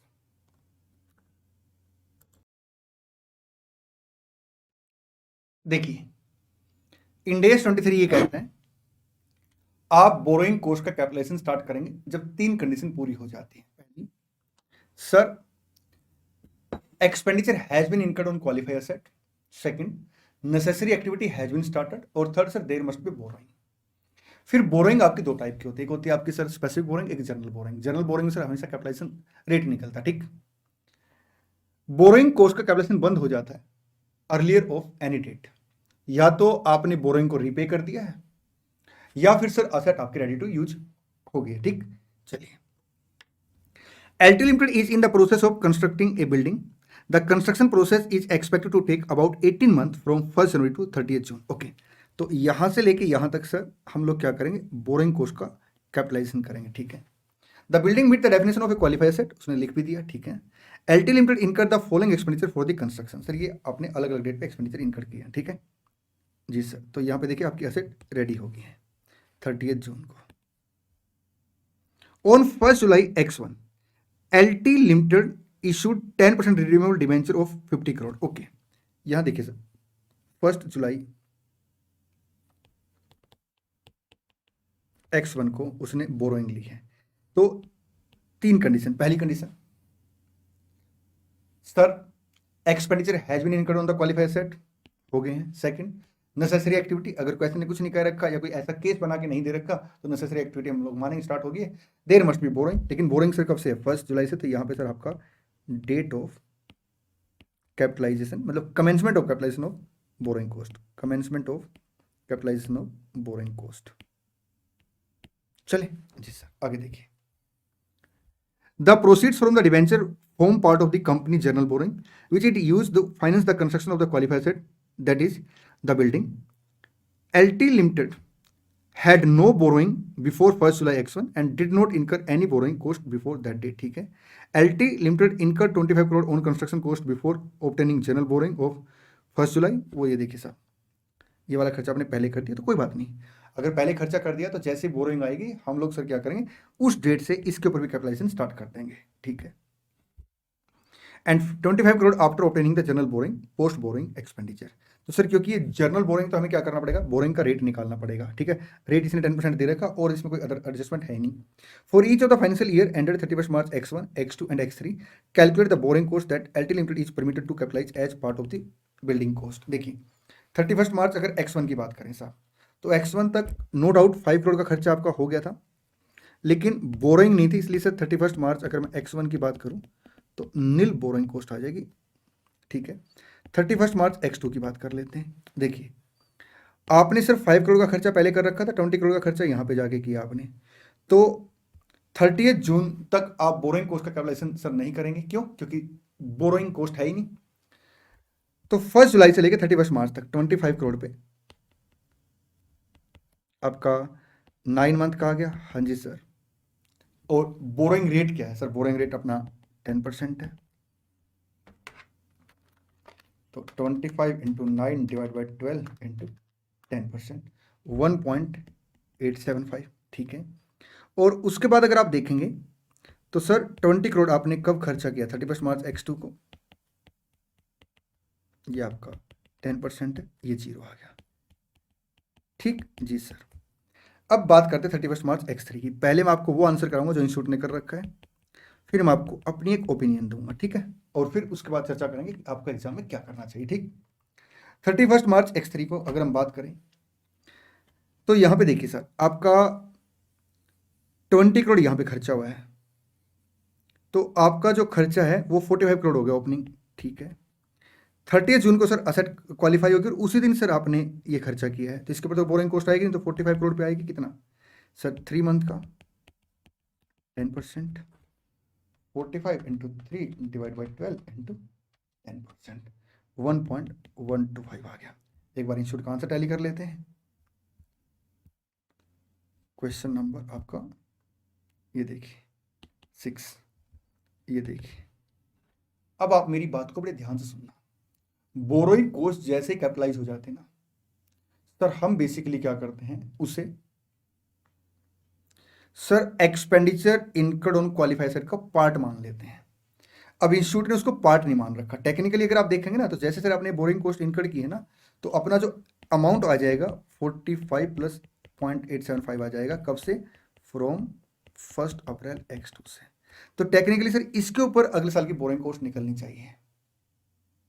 ठीक है सर, अब हमें एग्जाम में क्या करना, अगर सिमिलर क्वेश्चन आता है तो आप प्लीज एक तो जैसे इंस्टीट्यूट ने आंसर दे रखा ऐसे कर लेना, और फिर एक नोट डाल देना कि आरटीपी के अंदर ये क्वेश्चन था और हमारे हिसाब से जो नेक्स्ट ईयर की बोरिंग कॉस्ट का अमाउंट आएगा वो 46.875 आना चाहिए, बट इंस्टीट्यूट ने अभी उसको अकॉर्डिंगली नहीं कर रखा, तो हम भी इंस्टीट्यूट के आंसर के हिसाब से हमने अपना सोल्यूशन किया। ठीक, आप ये नोट जरूर देख जाना इसके ऊपर ना। और वैसे अगर इंस्टीट्यूट इसको पहले अपडेट कर देता है फिर तो आपके पास अपडेटेड आंसर आ ही जाएगा, वो फिर ऐसे आएगा। ठीक, आगे बढ़ते हैं। नेक्स्ट आपका जो क्वेश्चन है इंडेस 115 का क्वेश्चन है। देखिए 10 सेकंड लीजिए, मतलब वीडियो को पॉज करके एक बार क्वेश्चन पढ़िए, फिर आराम से तसल्ली से क्वेश्चन डिस्कस करेंगे। बहुत बढ़िया क्वेश्चन है। इंडेस 115 के अकॉर्डिंग हम रिवेन्यू या तो over the time period record करते हैं या at a point of time record करते हैं, ठीक है। अगर over the time period record करते हैं तो उस केस में सर इनपुट मेथड बेसिकली ये कहता है कि कितना आपने एक्सपेंडिचर इनकर कर दिया divide by total expected expenditure आपका कितना होगा, जो परसेंटेज ऑफ कंप्लीशन निकल जाएगी उसको हम रेवेन्यू से मल्टीप्लाई करते हैं, ठीक। लेकिन साथ में एक बात और कहता है, अगर आपके कॉन्ट्रैक्ट में कोई ऐसी एसेट है जिसके ऊपर आपने अलग से कोई कंट्रीब्यूशन नहीं करना, वो एज इट इज रेडी है, तो सर वो आपकी परफॉर्मेंस का पार्ट फिर नहीं माना जाएगा, ठीक। इस बात को मैं टेक्निकली सर क्वेश्चन के साथ एक्सप्लेन करूंगा, ठीक। देखिए, company x enter into an agreement on 1st January X1 with a customer for renovation of hospital and install new air condition for total consideration of 50 lakh, ठीक है। उसने क्या करना सर, एक तो नया एसी लगाना है, ठीक है, और एक हॉस्पिटल को रिनोवेट करना, कितने में, 50 लाख में। यहां पे मेरी बात बड़े ध्यान से सुनना, जब आप परसेंटेज ऑफ कंप्लीशन निकालेंगे तो एक्सपेंडिचर इनकम में किसे कंसिडर करेंगे। देखिए, अगर मान लो मैं रिनोवेशन का काम भी करता हूं और एसी को डेवलप भी करता हूं, खुद बनाता हूं, then part of performance obligation sir, it means क्या है कि वो मेरी परसेंटेज ऑफ कंप्लीशन में सर कंसीडर करना चाहिए। लेकिन अगर मान लो मैं एसी बना बनाया लगा देता हूं, भाई मैंने कॉन्ट्रैक्ट तो पूरा ले लिया, उसने बोला एसी भी लगाना रिनोवेशन के बाद, मैंने कहा ठीक है जी एसी इतने का आएगा, मैं एज इट इज लेके लगा दूंगा, ठीक है। तो उस केस में सर एक तरीके से मैं मीडिएटर का ही रोल प्ले कर रहा हूँ उस केस में, सिर्फ एसी के केस में, ठीक है। तो अगर मान लो 10 लाख का, इसमें क्वेश्चन में 10 लाख का एसी, मैं उसी की बात कर लेता हूँ, 10 लाख का अगर मैं एसी लेके आता हूँ और वो लगाऊंगा साहब, तो 10 लाख का एसी तो खरीद लिया, अब उसमें तो मेरी कोई परफॉर्मेंस हुई नहीं ना, वो तो एज इट इज लग जाएगा साहब। हालांकि दो परफॉर्मेंस ऑब्लिगेशन हो गई, एक रिनोवेशन और एक एसी। लेकिन लेकिन प्लीज मेरी बात ध्यान से सुनना, जब आप परसेंटेज ऑफ कंप्लीशन निकालेंगे तो आपको एसी अलग करना पड़ेगा, क्यों, क्योंकि उसमें सर आपकी तरफ से कोई इनपुट नहीं जाएगा, कोई कंट्रीब्यूशन उसके अंदर नहीं जाएगा। आप इस क्वेश्चन को ना तो आगे पढ़ेंगे तो मैं आपको परसेंटेज निकाल के दिखाऊंगा कि क्या गलती हो जाएगी उससे, देखना आगे देखते हैं। Total expected cost are 40 lakh including 10 lakh for the AC, ठीक है। Company X determine that it act as a principal in accordance with Ind AS 115 because it obtain control of the air condition before they are transfer to the customer, okay. उसने बोला साहब कि हमारे पास खुद के पास control आ गया, इसलिए हम लोग क्या करेंगे, उसे इंड AS 115 के अकॉर्डिंग ट्रीट करेंगे, ठीक है। The customer obtain control of the AC when they are delivered to the hospital premises, ठीक है। Company X use an input method based on the cost incurred to measure its progress toward complete satisfaction of the performance obligation, ठीक है। As at 31st March X1 other cost incurred excluding the air condition are 6 lakh. अब ये देखिए sir, 6 lakh की आपने cost incurred कर दी, ठीक है। टोटल कॉस्ट आपकी 40 लाख लगनी थी, ठीक है, जिसमें 10 लाख एसी है। अदर कॉस्ट कितनी आ गई, मतलब रिनोवेशन कॉस्ट 30 लाख, तो मेरी परफॉर्मेंस कितनी आ जाएगी, 6 lakh divide by 30 lakh into 20%। अब अगर मैं एसी को कंसिडर कर लूँ, प्लीज ध्यान देना, 16 लाख डिवाइड बाय 40 लाख, क्योंकि 10 लाख का एसी तो ले लिया, तो इस केस में अगर आप परसेंटेज देखें तो 40% हो गया। तो क्या मैंने रियल में 40% रिनोवेशन कर दी, नहीं सर। तो सर इससे ना जो सब्सटेंस और फॉर्म के हिसाब से आपकी रेवेन्यू रिकॉर्ड होनी चाहिए वो गलत रिकॉर्ड हो जाएगी। तो इस केस में बेसिकली क्या करेंगे सर, एसी को अलग कर देंगे, और जो आपका 50 लाख का कॉन्ट्रैक्ट है उसमें 10 लाख का आपका एसी है, तो 50 लाख माइनस 10 लाख 40 लाख हम एक तरीके से एज्यूम कर लेंगे। हालांकि दो परफॉर्मेंस ऑब्लिगेशन है, लेकिन एक परफॉर्मेंस ऑब्लिगेशन आपका एसी एज इट इज आप आगे दे रहे हैं, ठीक है। तो 40 लाख आ गया, हाँ जी, इंटू 20%, इसे काट देंगे, ठीक। तो 8 लाख आप ये रिवेन्यू रिकॉर्ड कर लेंगे, 10 लाख आप एसी की रिवेन्यू रिकॉर्ड कर लेंगे, कितना आ गया सर, 16 लाख 18 लाख सॉरी, और जो आपकी कॉस्ट है 6 लाख और 10 lakh as it is AC की कॉस्ट, तो 2 लाख से आपका प्रॉफिट आ जाएगा। आइए मैं इसका एक बार आंसर दिखा देता हूँ आपको। यहाँ देखिए 2 लाख का प्रॉफिट है, और मेरे साथ साथ एक दो लाइनें आप जरूर पढ़ें अभी ना। देखिए paragraph B19 of Ind AS 115 inter alia state that an entity shall exclude from an input method the effect of any input that in accordance with the objective of measuring progress in this paragraph do not depict the entity performance in transferring control of goods or service to the customer। और एक line और जरूर पढ़ें, the entity recognize revenue for the transfer of the AC at an amount equal to the cost to the procure the AC। और एक वो कि भी AC में हम लोग अलग से कोई कंट्रीब्यूशन नहीं किया। देखिए Company X conclude that including the cost to procure the AC in the measure of progress would overstate the extent of entity performance, क्योंकि वो 40% तक सर परफॉर्मेंस दिखा देगा, ठीक है। चलिए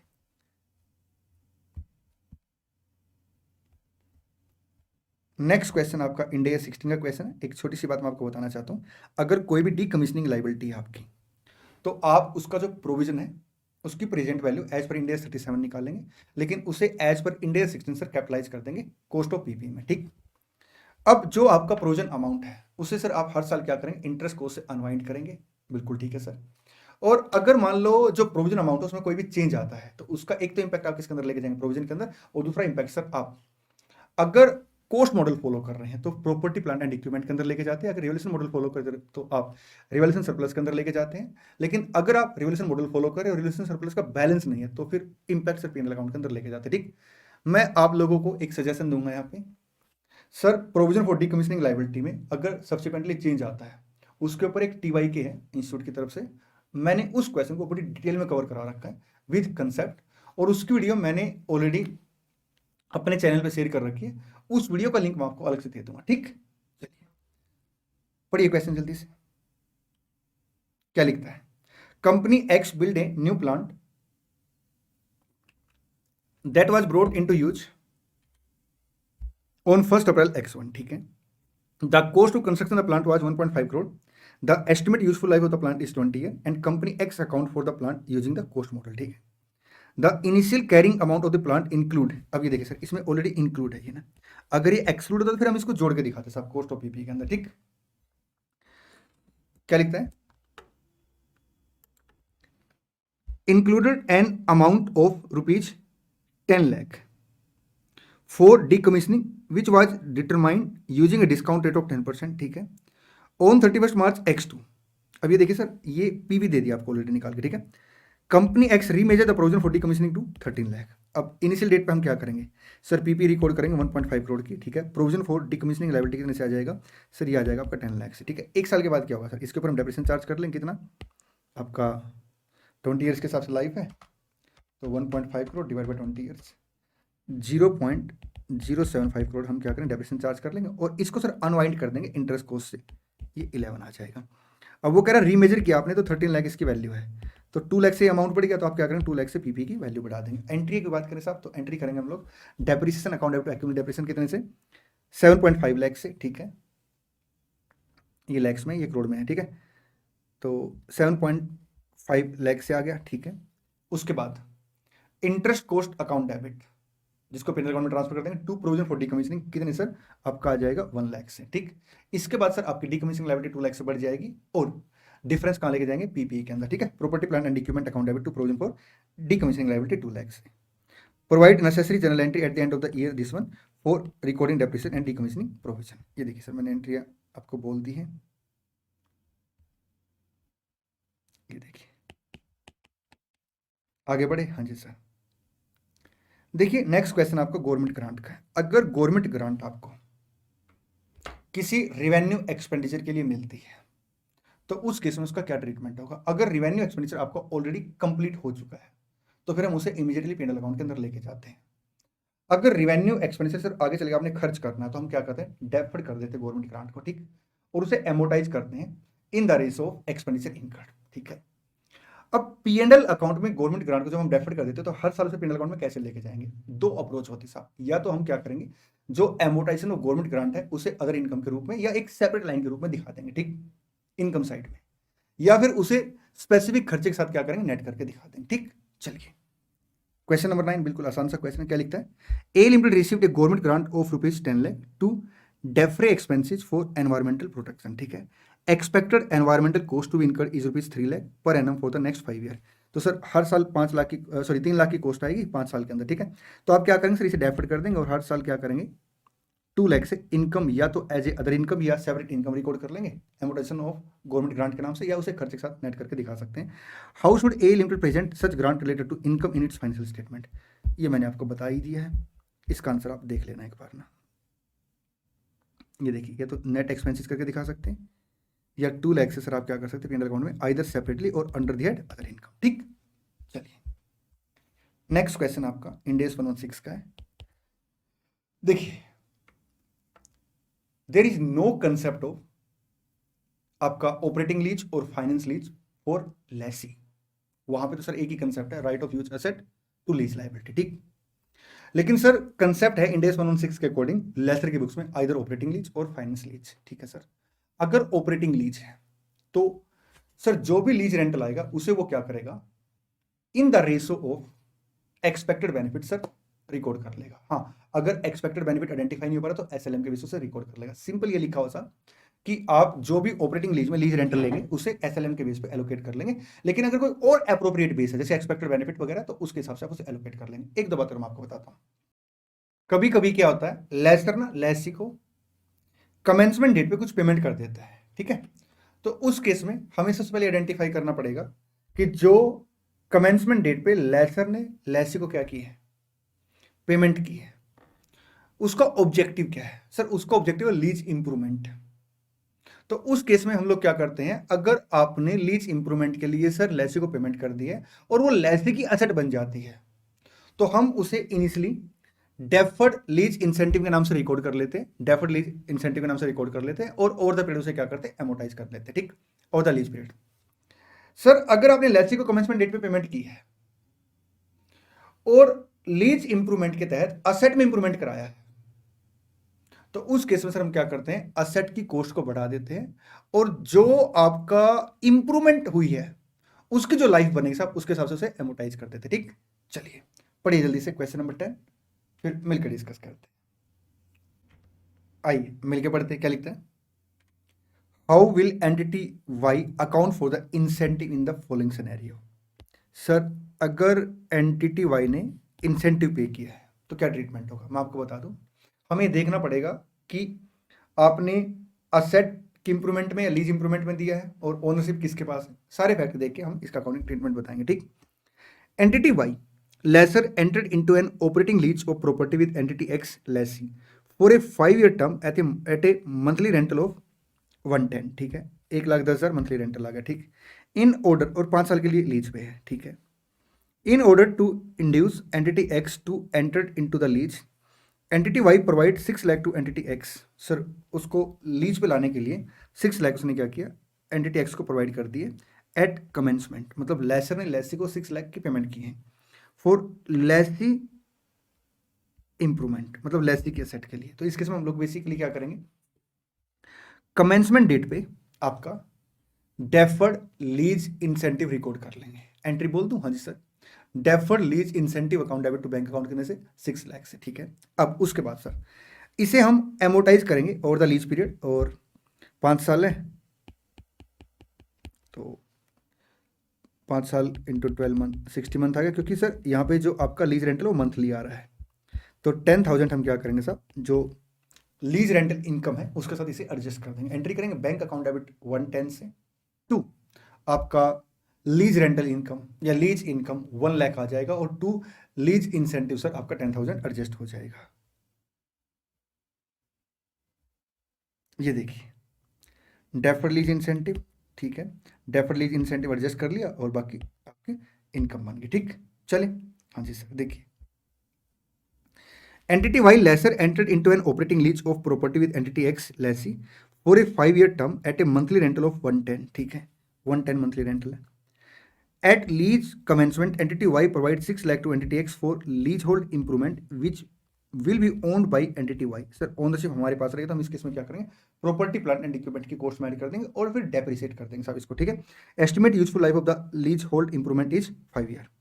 ये देखिए लीज होल्ड इंप्रूवमेंट जो है 5 साल, तो 6 लाख डिवाइड बाई 5 120 आ गया, डिवाइड बाई 10,000 डेप्रिसिएशन आ गया पर मंथ। हम एंट्री क्या करेंगे, इनिशियल डेट पे साहब, जब मतलब कमेंसमेंट डेट पे, कमेंसमेंट डेट पे सर जब हमने इंसेंटिव पे किया होगा तो हम एंट्री करेंगे property plant and equipment account debit to bank account 6 lakh से, ठीक है।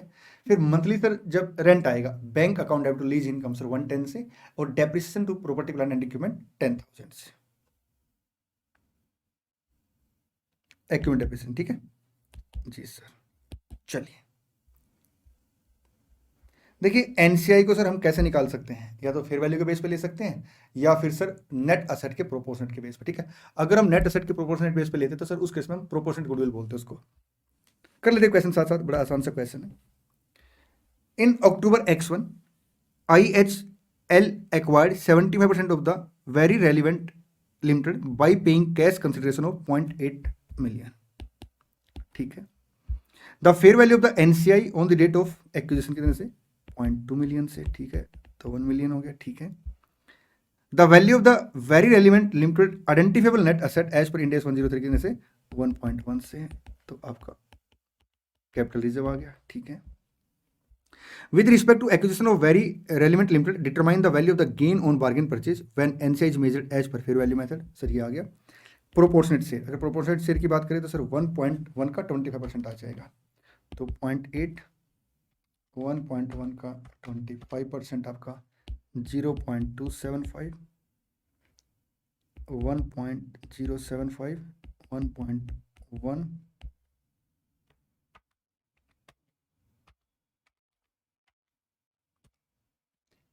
ये आपका आ जाएगा 0.025। एक बार चेक कर लीजिए, ये देखिए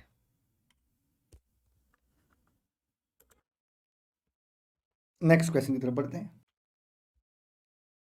नेक्स्ट क्वेश्चन आपका इंडेस 41 का है। देखिए इंडेस 41 एग्रीकल्चर एक्टिविटी के बारे में बात करता है। एग्रीकल्चर एक्टिविटी में दो कंडीशन मस्ट होती है। आपके पास मैनेजमेंट होना चाहिए साहब, एंटिटी के पास मैनेजमेंट होना चाहिए किसका? Biological transformation of biological asset and harvest of the biological asset. Sir दो चीजों का मैनेजमेंट मस्ट है, ठीक है। अगर आप दोनों चीजों का मैनेजमेंट नहीं करते तो उस केस में सर फिर आपके लिए वो एग्रीकल्चर एक्टिविटी नहीं होगी, इंडेस 41 के स्कोप से बाहर हो जाएगी। एक बात आपको मैं बताना चाहता हूँ, 55 सेकंड में ना मैंने एग्रीकल्चर एक्टिविटी को डिटेल में डिस्कस कर रखा है। उस वीडियो का लिंक मैं आपको डिस्क्रिप्शन में दे दूंगा, ठीक। चलिए, fisheries limited practice pisciculture in sweet water pond, tank and dam.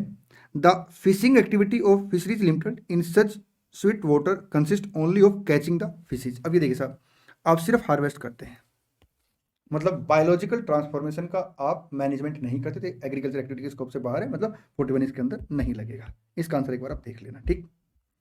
इंडेस 32 का आसान सा क्वेश्चन है। State whether the following item meet the definition of financial asset और financial liability for an entity. आपने बताना साहब कि क्या ये जो आइटमें हैं ये आपकी फाइनेंशियल असेट और लायबिलिटी की डेफिनेशन क्वालिफाई करती है। सबसे पहले लिखता है a bank advance an entity of 5 year loan, the bank also provide the entity with overdraft facility for a number of years. देखिए साहब, या तो आपने बैंक से लोन ले रखा है या आपने बैंक से क्या कर रखा है साहब, ओवरड्राफ्ट ले रखा है। दोनों के दोनों केस में सर आपके ऊपर contractual obligation to deliver cash है, तो फाइनेंशियल लायबिलिटी बन जाएगी। Second, entity A owns preference share in entity B, ठीक है। एंटिटी ए ने बी में प्रेफरेंस शेयर ले रखे हैं। The preference share entitle entity A to dividend but not to any voting right. तो सर इस केस में देखिए, जो आपका एंटिटी ए है उसके लिए तो फाइनेंशियल एसेट बन जाएगा, हाँ एंटिटी बी के लिए सर फाइनेंशियल लायबिलिटी या इक्विटी बन जाएगा, ठीक। चलिए, third, an entity has a present obligation in respect of income tax due for the prior years. Sir अगर आपके ऊपर इनकम टैक्स की ऑब्लिगेशन थी, लीगल ऑब्लिगेशन है, फाइनेंशियल लायबिलिटी नहीं बनेगी।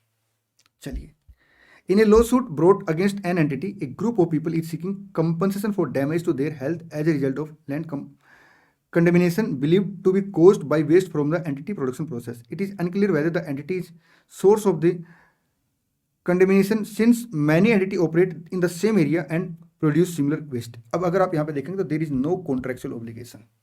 सर इस ऑब्लिगेशन में आपका प्रोविजन बनता है इंडेस 37 के अकॉर्डिंग ना, ठीक है। तो there is no contractual obligation, तो इंडेस 37 की एप्लीकेबिलिटी आ जाएगी। चलें, हाँ जी सर। इंडेस 33 का बड़ा प्यारा सा क्वेश्चन है, जल्दी क्वेश्चन पढ़िए फिर मिलकर डिस्कस करते हैं। एक बात और बोल देता हूँ इसके ऊपर ना, क्योंकि हमारा कोई कॉन्ट्रैक्ट भी नहीं है यहाँ पे ना, तो there is no contractual obligation, क्योंकि एंटिटी का और सामने वाली पार्टी का सर कॉन्ट्रैक्ट होना चाहिए, ठीक है। चलिए पढ़ेंगे क्वेश्चन नंबर 14। देखिए क्या लिखता है, company P has both ordinary share and equity classified preference share in issue, the reconciliation of the number of share during year 1 is set out below, ठीक है। आपका ट्रांजेक्शन दे दिया, ऑर्डिनरी शेयर दे दिया, treasury share दे दिया। Treasury share कौन से होते हैं सर? ट्रेजरी शेयर वो होते हैं जिसे एंटिटी खुद रिटेन करती है या फिर उसको सर एज ए रीपर्चेज कर लेती, बाई बैक कर लेती, ठीक है। तो अगर आप मेरे से पूछोगे यहाँ पे तो नेट शेयर अपने कितने हैं, फिर 30 लाख है जिसमें 5 लाख अपने पास ही है ट्रेजरी शेयर मतलब, तो आपका 25 लाख आ जाएगा, ठीक है। और ये 150,25,000 है तो 125 आ जाएगा। ये 2 लाख का सर बाई बैक हो गया और ये शेयर सर आपने 1 नवंबर को कैश में इशू कर दिया, ठीक, प्रेफरेंस शेयर दे दिए। The following additional information is relevant for the year 1। Company P net profit for the year is 46 lakh, ठीक है। ये अर्निंग बन गई अभी तक के हिसाब से, ठीक है। बल्कि अर्निंग थोड़ा सा यहाँ नीचे लिख लेता हूँ, क्योंकि ऊपर weighted average of equity share की कैलकुलेशन कर लेंगे, ठीक। On 15 February non cumulative preference dividend of 1.2 per share were declare, ठीक है। Dividend were paid on 15 March. Sir non cumulative है तो डिविडेंड कब घटाएंगे, जब आप डिक्लेयर कर देंगे, ठीक है। डिक्लेयर कर दिया। Preference share do not participate in additional dividend with ordinary share, ठीक है। तो सर यहाँ पे अगर आप देखेंगे तो प्रेफरेंस डिविडेंड आपने कितना दिया है 1.2 के हिसाब, तो 6 लाख का प्रेफरेंस डिविडेंड इसमें से आप क्या करेंगे माइनस कर देंगे, ठीक है, क्योंकि आपने इसे as a financial liability classify नहीं कर रखा। अगर फाइनेंशियल लायबिलिटी क्लासीफाई कर रखा होता साहब तो फिर आपका इंटरेस्ट कॉस्ट आता एज पर ईआईआर, और वो ऑलरेडी 46 लाख में एडजस्ट होता है, क्योंकि 46 लाख आपका नेट प्रॉफिट है। नेट प्रॉफिट का मतलब होता है profit after tax before any kind of appropriation, ठीक। The financial of the company B end on 31 March, ठीक है। कुछ बच गया क्या, हाँ एक एक लाइन बच गई। Dividend on non cumulative preference are deductible for tax purpose, the applicable income tax rate is 30%। तो हम क्या करेंगे, नेट ऑफ टैक्सेस का इफेक्ट ले लेंगे। तो 6 लाख पे 30% टैक्स का इम्पैक्ट आएगा 180, तो ये आ जाएगा आपका 46 लाख माइनस 6 लाख प्लस 180, 41,80,000। या एक तरीका हो रहा है कैलकुलेशन करने का, 46 लाख आपका preference dividend net of tax,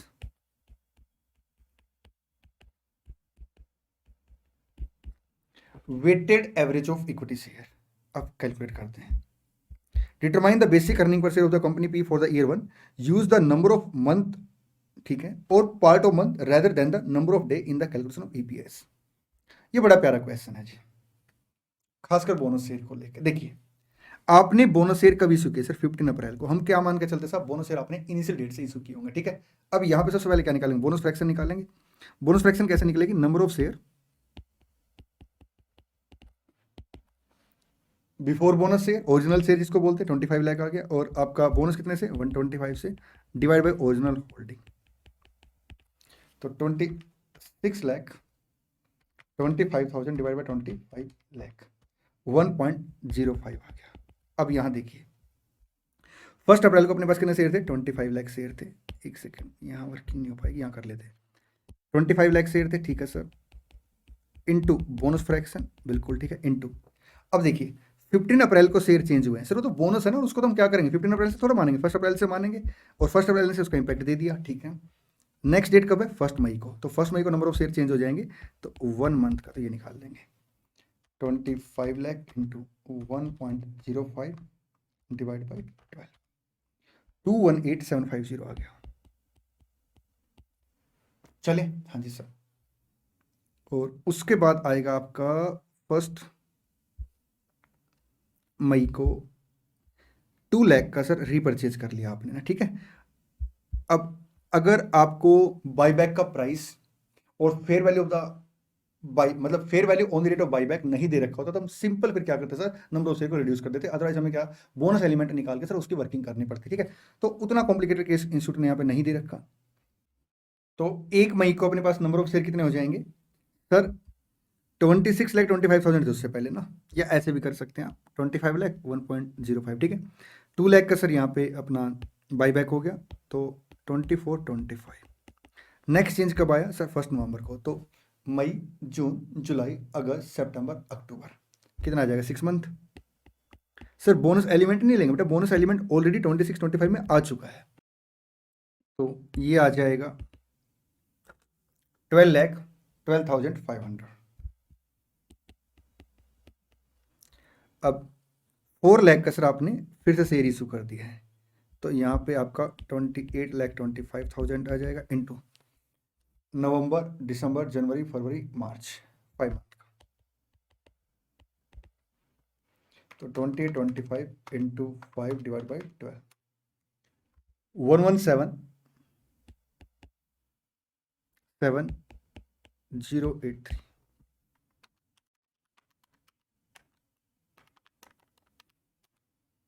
26,08,333। तो आपका जो बेसिक अर्निंग पर शेयर आएगा कितने से आएगा, 4180 डिवाइड बाई 2608,333, ये आ गया आपका 1.60। ये देखिए 1.60। नेक्स्ट क्वेश्चन देखेंगे।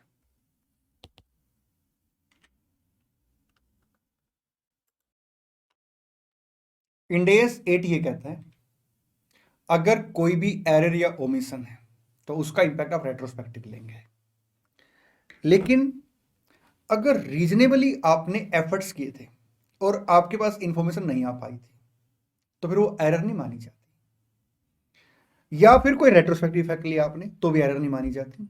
एक बात और, अगर एरर नहीं है और चेंज आ गया साहब तो वो चेंज इन अकाउंटिंग एस्टिमेट होगा। क्या होगा? Change in accounting estimate. ठीक, आइए क्वेश्चन 15 पढ़ते हैं, बहुत प्यारा क्वेश्चन है।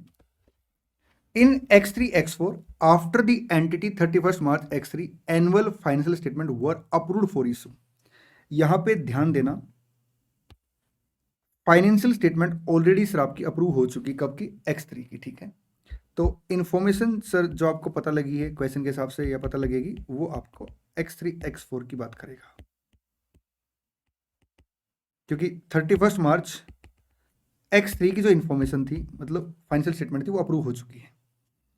A latent defect in the composition of a new product manufactured by the entity was discovered, that is a defect that was not discoverable by reasonable or customary inspection। Normally reasonable base पे sir अगर आप उसे identify करना चाहते तो पता ही नहीं लगता, तो there is no error. As a result of the latent defect the entity incurred ₹1 lakh in unanticipated cost for fulfilling its warranty obligation in respect of sale made before 31st March X3। वही कह रहा है, इससे पहले जो भी आपने cell की ना 31 मार्च X3 से पहले आपने जितनी भी सेल की है, ठीक है, अब उसका जो प्रोडक्ट डिफेक्टिव चला गया है उसको ठीक करने की सर 1 लाख की आपकी कॉस्ट आएगी एक्स्ट्रा, तो ये चेंज इन अकाउंटिंग एस्टिमेट के हिसाब से हम दिखा देंगे। ठीक है, An additional ₹20,000 was incurred to rectify the latent defect in the product sold during X3 X4 before the defect was detected। Okay sir, यहाँ मान लो डिफेक्ट आपको यहाँ पता लगा तो कुछ माल यहाँ भी बिका होगा, तो उससे रिलेटेड कॉस्ट 20,000 है सर, वो तो फिर करंट ईयर की कॉस्ट होगी, उसका इससे कोई लेना देना नहीं, इंडिया से मतलब नॉर्मल कॉस्ट होगी साहब वो तो। ठीक, it's not change in accounting estimate. ₹5,000 मतलब ये बोल सकते हैं 20,000 सर आप डायरेक्ट पिन अकाउंट में चार्ज कर देंगे। ठीक है, ₹5,000 of which relate to item of inventory at 31 March X3। यहाँ पे सर कुछ आइटम बची हुई है अभी ना, अनसोल्ड आइटम है, दैट इज इन्वेंट्री। 5,000 की कॉस्ट उस पर लगेगी। अब सर 5,000 की कॉस्ट उस पर जब लगेगी तो सर आप क्या करते हैं, वैल्यूएशन कैसे करते हैं? इंडेक्स टू के अकॉर्डिंग कॉस्ट और एनआरवी चार्ज लोअर, और अगर कोई डिफेक्ट आ जाता साहब तो हम लोग क्या करते हैं, एनआरवी निकालते हुए उसे माइनस कर देते हैं, जो एक्सपेक्टेड कॉस्ट ऑफ कंप्लीशन होती है। ठीक है, The defective inventory was reported at a cost 15,000 in the financial statement of X2 X3 when its selling price less cost to complete and sell was estimated at 18,000। वो ये कह रहा है जो इन्वेंट्री है ना आपकी 31 मार्च X3 को, इसकी जो कॉस्ट है वो कितने से? 15,000 से। इसकी जो एनआरवी है वो कितने से? सर 18,000 से। तो 15,000 पे वैल्यू कर दिया, बिल्कुल ठीक है, लेकिन अगर सर ये डिफेक्ट पहले पता लग जाता तो फिर हम कॉस्ट ऑफ कंप्लीशन में इसमें माइनस करते, कॉस्ट ऑफ कंप्लीशन इसमें से माइनस करते, 13,000 आ गया, तो इन्वेंट्री का वैल्यूएशन 13,000 से होता, तो 2,000 का आपको क्या करना पड़ेगा? लॉस और रिकॉर्ड करना पड़ेगा। सेम बात यहाँ पे आ जाएगी, क्योंकि इस 2,000 का सर हमें जो लॉस है लास्ट ईयर एरर या ओमिशन नहीं थी, रेट्रोस्पेक्टिव नहीं जाएंगे, तो हम क्या करेंगे, करंट ईयर में पता लगा साहब और रीजनेबल बेस पे लास्ट ईयर आइडेंटिफाई नहीं कर पा रहे थे, तो आप 1,02,000 क्या करेंगे, चेंज इन अकाउंटिंग एस्टिमेट के रूप में रिकॉर्ड कर लेंगे। एक तरीके से मैं बोल सकता हूँ 2,000 से आपकी जो इन्वेंट्री वो क्या हो चुकी है, ओवर स्टेटेड हो चुकी है, और जो आपका 1 लाख का वारंटी प्रोविजन था वो अंडर स्टेटेड था। ठीक,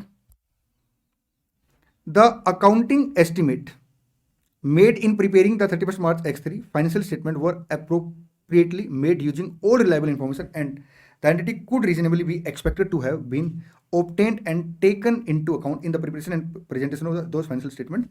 एनालाइज करना आपने, तो आपने ये बताना साहब कि ये आपका एरर या ओमिशन नहीं है, ये आपका अकाउंटिंग एस्टिमेट है। ये देखिए, The defect was neither known nor reasonably possible to detect on 31st March X3 or before the financial statement were approved for issue, hence 1 lakh understatement of warranty provision और 2,000 sir क्या है, over statement of inventory. Sir एक prior period error नहीं है, इसे आप sir क्या करेंगे, अकाउंटिंग एस्टिमेट के रूप में इस साल रिकॉर्ड कर लेंगे। ठीक है, चलिए बाकी आप एक बार इसे रीड कर लेना। क्वेश्चन नंबर 16 देखेंगे।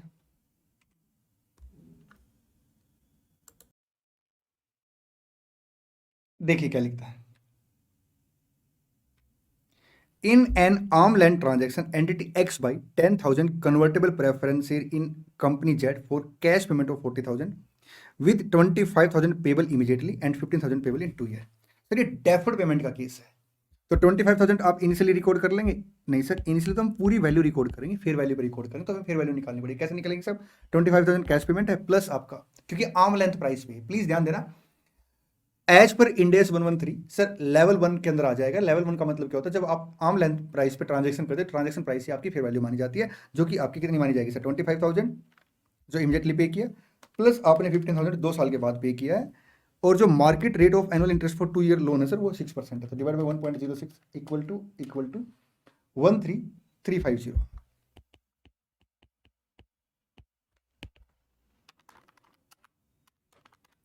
तो सर आप इनिशियली फेयर वैल्यू पे से रिकॉर्ड कर लेंगे, जो कि 38350 होगा। बिल्कुल ठीक है सर। और आपका जो डेफर्ड पेमेंट है उसके ऊपर इंटरेस्ट कॉस्ट रिकॉर्ड कर लेंगे over the period of 2 year. देखिए क्या लिखते हैं, ये देखिए 38350। Since this transaction took place at arm length, this is considered to be fair value for initial recognition in the absence of the evidence to the contrary. हाँ, अगर कोई और एविडेंस होता तो उसको हम कंसिडर कर लेते, ठीक है, मतलब और किसी एविडेंस के बेसिस पे फेयर वैल्यू होती तो उसको हम कंसिडर करते, ठीक। The difference between the 40,000 cash paid out and 38350 1650 will be recognized as interest expenses in profit or loss over the 2 year period of deferred payment। चले, हाँ जी सर। क्वेश्चन 17 देखेंगे।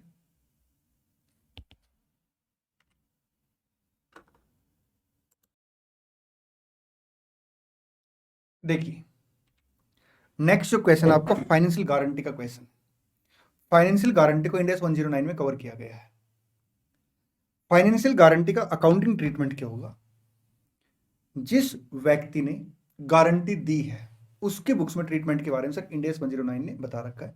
जिसने गारंटी ले रखी है साहब, जिसने गारंटी का प्रीमियम पे किया एक तरीके से, ठीक है, जो बेनिफिशियरी गारंटी का, उसके बुक्स के बारे में इंड AS 109 ने कुछ नहीं कह रखा। लेकिन मैं आपको बता देता हूं, हम लोग लॉजिकली चलते हैं। लॉजिकली ये है कि जो आपने गारंटी लेने के बदले में प्रीमियम वगैरह पे किया है वो आपका एक तरीके से एक्सपेंसिव हो जाता है साहब, जिसे आप EIR के थ्रू रूट कर लेते हैं, ठीक, EIR के थ्रू पेनल अकाउंट में चार्ज कर लेते हैं। अब जिसने गारंटी का अमाउंट ले रखा होता है वो इनिशियली उसे फेयर वैल्यू पर रिकॉर्ड करता है और सब्सिक्वेंटली रिकॉर्ड करता है एट फेयर वैल्यू और impairment loss whichever is higher, ठीक, और जो भी डिफरेंस होता है पेनल अकाउंट के अंदर लेके चला जाता है, ठीक। फाइनेंशियल गारंटी का कॉन्ट्रैक्ट कब माना जाएगा? सर किसी भी कॉन्ट्रैक्ट को हम फाइनेंशियल गारंटी का कॉन्ट्रैक्ट मानेंगे अगर वो एक डेट इंस्ट्रूमेंट है और जो सर होल्डर है जिसको हमने गारंटी दे रखी है, ठीक है, उसको हम मैक्सिमम उसके लॉस तक ही सर कंपनसेट करेंगे। एक दो बातें मैं आपको बता देता हूं। कभी कभी क्या होता है, जैसे मान लो एंटिटी को डायरेक्टर वगैरह ने गारंटी दे दी है, ठीक है, तो उस केस में हम ये देखते हैं कि एंटिटी ने इनडायरेक्टली कोई बेनिफिट तो नहीं पहुंचाया। अगर इनडायरेक्टली कोई बेनिफिट पहुंचाया डायरेक्टर को तो सर उसे as a guarantee commission expensive पेनल अकाउंट में चार्ज कर लेंगे EIR के थ्रू, ठीक है। एक बात और सर, क्योंकि अगर डायरेक्टर वगैरह ने गारंटी दे रखी तो वो गारंटी लेने वाली कंपनी के लिए सर एक रिलेटेड पार्टी ट्रांजेक्शन बन जाएगी, क्योंकि डायरेक्टर सर उसका क्या है, KMP होता है, और KMP as per Ind AS 24 related party माना गया, ठीक। चलिए पढ़ते question. SEL has applied for a term loan from a bank for business purpose, ठीक है। As per the loan agreement the loan required a personal guarantee of one of the director of SEL to be executed. In case of default by SEL, the director will required to compensate for the loss that bank incurred, ठीक है। तो ये financial guarantee होगी, क्योंकि एक तो debt instrument हो गया ये, और बैंक को मैक्सिमम उतना लॉस रिम्बर्स करेंगे जितना उसको सर इस ट्रांजेक्शन की वजह से होगा, ठीक। Mister Pure Joy, one of the director, had given guarantee to the bank pursuant to which the loan was sanctioned to SEL. SEL does not pay premium or fee to the director for providing this financial guarantee। आप एक तो ये बताएंगे साहब कि जिस व्यक्ति ने गारंटी ले रखी, मतलब जिस एंटिटी ने, उसका अकाउंटिंग ट्रीटमेंट इंड AS 109 ने नहीं बता रखा। लेकिन हाँ, अगर आप कोई भी गारंटी का अमाउंट वगैरह पे करते, गारंटी कमीशन वगैरह पे करते, तो EIR के थ्रू से पेनल अकाउंट में चार्ज कर लिया जाता, ठीक। फिर आप ये बताएंगे कि इस केस में कोई अमाउंट नहीं लिया तो हम चेक करेंगे कि इनडायरेक्टली कुछ पेमेंट तो नहीं हो रखी, अगर है तो उसे पेनल अकाउंट में चार्ज कर लेंगे। फिर हम ये बताएंगे साहब कि इंड AS 24 के अकॉर्डिंग, क्योंकि ये आपकी रिलेटेड पार्टी है, तो आपको क्या करना पड़ेगा, डिस्क्लोजर देना पड़ेगा। Whether SEL is required to account for the financial guarantee received from its director. Sir यहाँ पे वो अकाउंट फॉर नहीं कर पाएगा क्योंकि उससे कोई अमाउंट रिसीव नहीं हुआ। Will there be any disclosure under Ind AS 24? हाँ, इंड AS 24 के अकॉर्डिंग उसे डिस्क्लोजर देना पड़ेगा। जैसे आपका अमाउंट ऑफ ट्रांजैक्शन क्या है, आउटस्टैंडिंग बैलेंस क्या है, sir provision for doubtful debts का अमाउंट कितना है, पीनल अकाउंट में अमाउंट कितना आपने चार्ज किया, ये सारे आपको क्या करना पड़ेंगे, डिस्क्लोजर देने पड़ेंगे। ठीक है, एक बार मैं आपको एक दो बातें रीड करा देता हूँ, बाकी आप अपने आप पढ़ लेना। In the given case it does qualify as financial guarantee contract as, क्योंकि एक तो सर ये डेट इंस्ट्रूमेंट है, holder bank is compensated only for a loss that it incurred and the holder is not compensated for more than the actual loss incurred. ठीक, यहाँ देखिए क्या लिखता है, in the given case SCL is the beneficiary of the financial guarantee and it does not pay a premium or fee to its director for providing this financial guarantee, accordingly SCL will not be required to account for such financial guarantee। ठीक है, और ये आपके इंडेस 24 के disclosure है। आगे बढ़े, हाँ जी सर। इंडेस 38 इंडेस 103 का ये कंबाइंड क्वेश्चन है। क्वेश्चन नंबर 1 में मैंने हालांकि इस कंसेप्ट को डिस्कस कर लिया था कि जब आप बिजनेस कॉम्बिनेशन करते हैं तो उस टाइम पे अगर कोई ऐसी इंटेंजिबल सेट है जो एक्वायरी कंपनी ने रिकॉर्ड नहीं कर रखी तो आप उसे रिकॉर्ड कर लेंगे, provided on the date of acquisition वो इंडेस 38 की डेफिनेशन को क्वालिफाई, मतलब इंडेस 38 के अकॉर्डिंग इंटेंजिबल सेट की डेफिनेशन को क्वालिफाई करे, जिसके अंदर सर आपका आइडेंटिफिएबल होना चाहिए, नॉन मॉनिटरी होना चाहिए, विदाउट फिजिकल सब्सटेंस होना चाहिए, असेट आपके कंट्रोल में होने चाहिए। ठीक, फ्यूचर इकोनॉमिक बेनिफिट उससे होना चाहिए। चलिए एक बात आपको मैं बताता हूँ, सर क्या असेट का पेटेंट होना जरूरी है? देखिए सर, अगर आपके पास लीगल कॉन्ट्रेक्चुअल क्राइटेरिया पूरा हो रहा है, ठीक है, तो कोई बुराई नहीं है उसमें ना, वो अच्छी बात है। लेकिन अगर वो पूरा नहीं हो रहा है और तब भी इंटेंजिबल सेट की डेफिनेशन क्वालिफाई कर रही है तो भी हम उसे इंटेंजिबल सेट रिकॉर्ड कर लेंगे। ठीक, an entity acquired two trade secret recipe in a business combination, recipe A is patented, recipe B is not legally protected, how the acquisition of recipe A and recipe B would be accounted for by the entity as per relevant Ind AS. तो आप ये बोल देंगे साहब कि आप क्या करेंगे, दोनों को ही रिकॉर्ड कर लेंगे। ये अगर लीगली प्रोटेक्टेड नहीं भी है बी तो भी से रिकॉर्ड कर लेंगे, प्रोवाइडेड ये आइडेंटिफिएबल हो, नॉन मॉनिटरी हो, विदाउट फिजिकल सब्सटेंस हो, हमारे कंट्रोल में फ्यूचर बेनिफिट देती हो, मींस इंटेंजिबल सेट की डेफिनेशन क्वालिफाई करती हो on the date of acquisition. इसका आंसर एक बार आप रीड कर लेना। नेक्स्ट क्वेश्चन देखेंगे, इंडेस 34।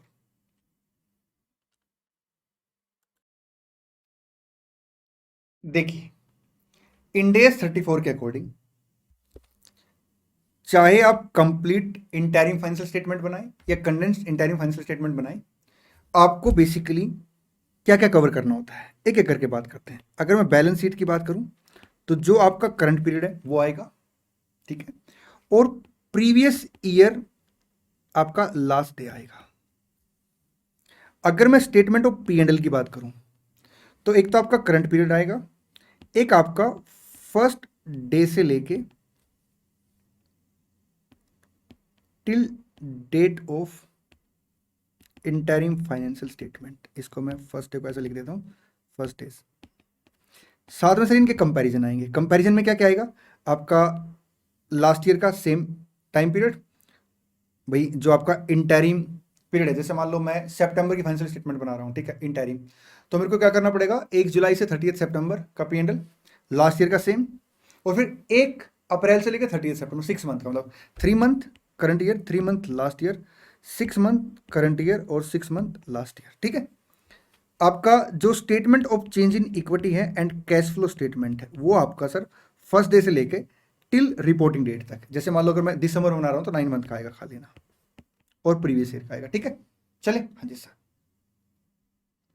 The entity financial year end on 31st March, what are the reporting period for which financial statement condensed or complete in the interim financial report of the entity as on 30th September X1 are required to be presented if entity publish interim financial report quarterly. अगर वो quarterly financial statement बनाती है तो देखिए balance sheet कब की बनेगी sir, quarterly बनाती है 30 सितंबर X1 की और 31 मार्च X1 की। आइए एक एक करके डिस्कस करते हैं। 30 सितंबर 31 मार्च, ठीक है, आपका क्वार्टरली बनाती है। ठीक, सेकंड सर आपका पी&एल जो बनेगा एक 3 मंथ का बनेगा, 1 जुलाई से लेकर 30 सितंबर तक, एक 6 मंथ का बनेगा, और प्रीवियस ईयर का भी सेम बनेगा, 3 मंथ प्रीवियस ईयर का 3 मंथ, 6 मंथ प्रीवियस ईयर का 6 मंथ। ठीक है, statement of change in equity और आपका जो कैश फ्लो है वो 6 मंथ का बनेगा, प्रीवियस ईयर का 6 मंथ का बनेगा, 6 मंथ 6 मंथ। ठीक जी सर, आगे चलते हैं। अगर आप half yearly interim financial report करते हैं तो फिर सर देखिए बैलेंस शीट 30 सितंबर और 31 मार्च, आपका P&L, आपका cash flow statement of change in equity 6 month के आ जाएंगे तीनों ना, करंट ईयर के और प्रीवियस ईयर के। ये देखिए, current year previous year, current year previous year, current year previous year. ठीक, चलिए नेक्स्ट क्वेश्चन आपका इंड AS 105 का है। टेक 10 to 15 सेकेंड, एक बार क्वेश्चन पढ़िए पूरा, वीडियो को पॉज करके, फिर मैं डिटेल में डिस्कस करता हूँ। इंड AS 105 के अकॉर्डिंग अगर आप किसी भी डिवीजन को हेल्ड फॉर सेल क्लासिफाई करते हैं, कब क्लासिफाई करते हैं उसको मैं अलग से बता दूंगा। अगर आप किसी भी डिवीजन को क्या करते हैं, हेल्ड फॉर सेल क्लासिफाई करते हैं, तो उस केस में सर आपको क्या करना पड़ेगा, बैलेंस शीट के अंदर जो डिवीजन की असेट है उसे सेपरेटली प्रेजेंट करना पड़ेगा अदर असेट से, और major class of asset sir आप क्लासिफाई करेंगे एज हेल्ड फॉर सेल और उसे सेपरेटली डिस्क्लोज करेंगे, या तो किसके अंदर, बैलेंस शीट के अंदर या नोट्स अकाउंट के अंदर।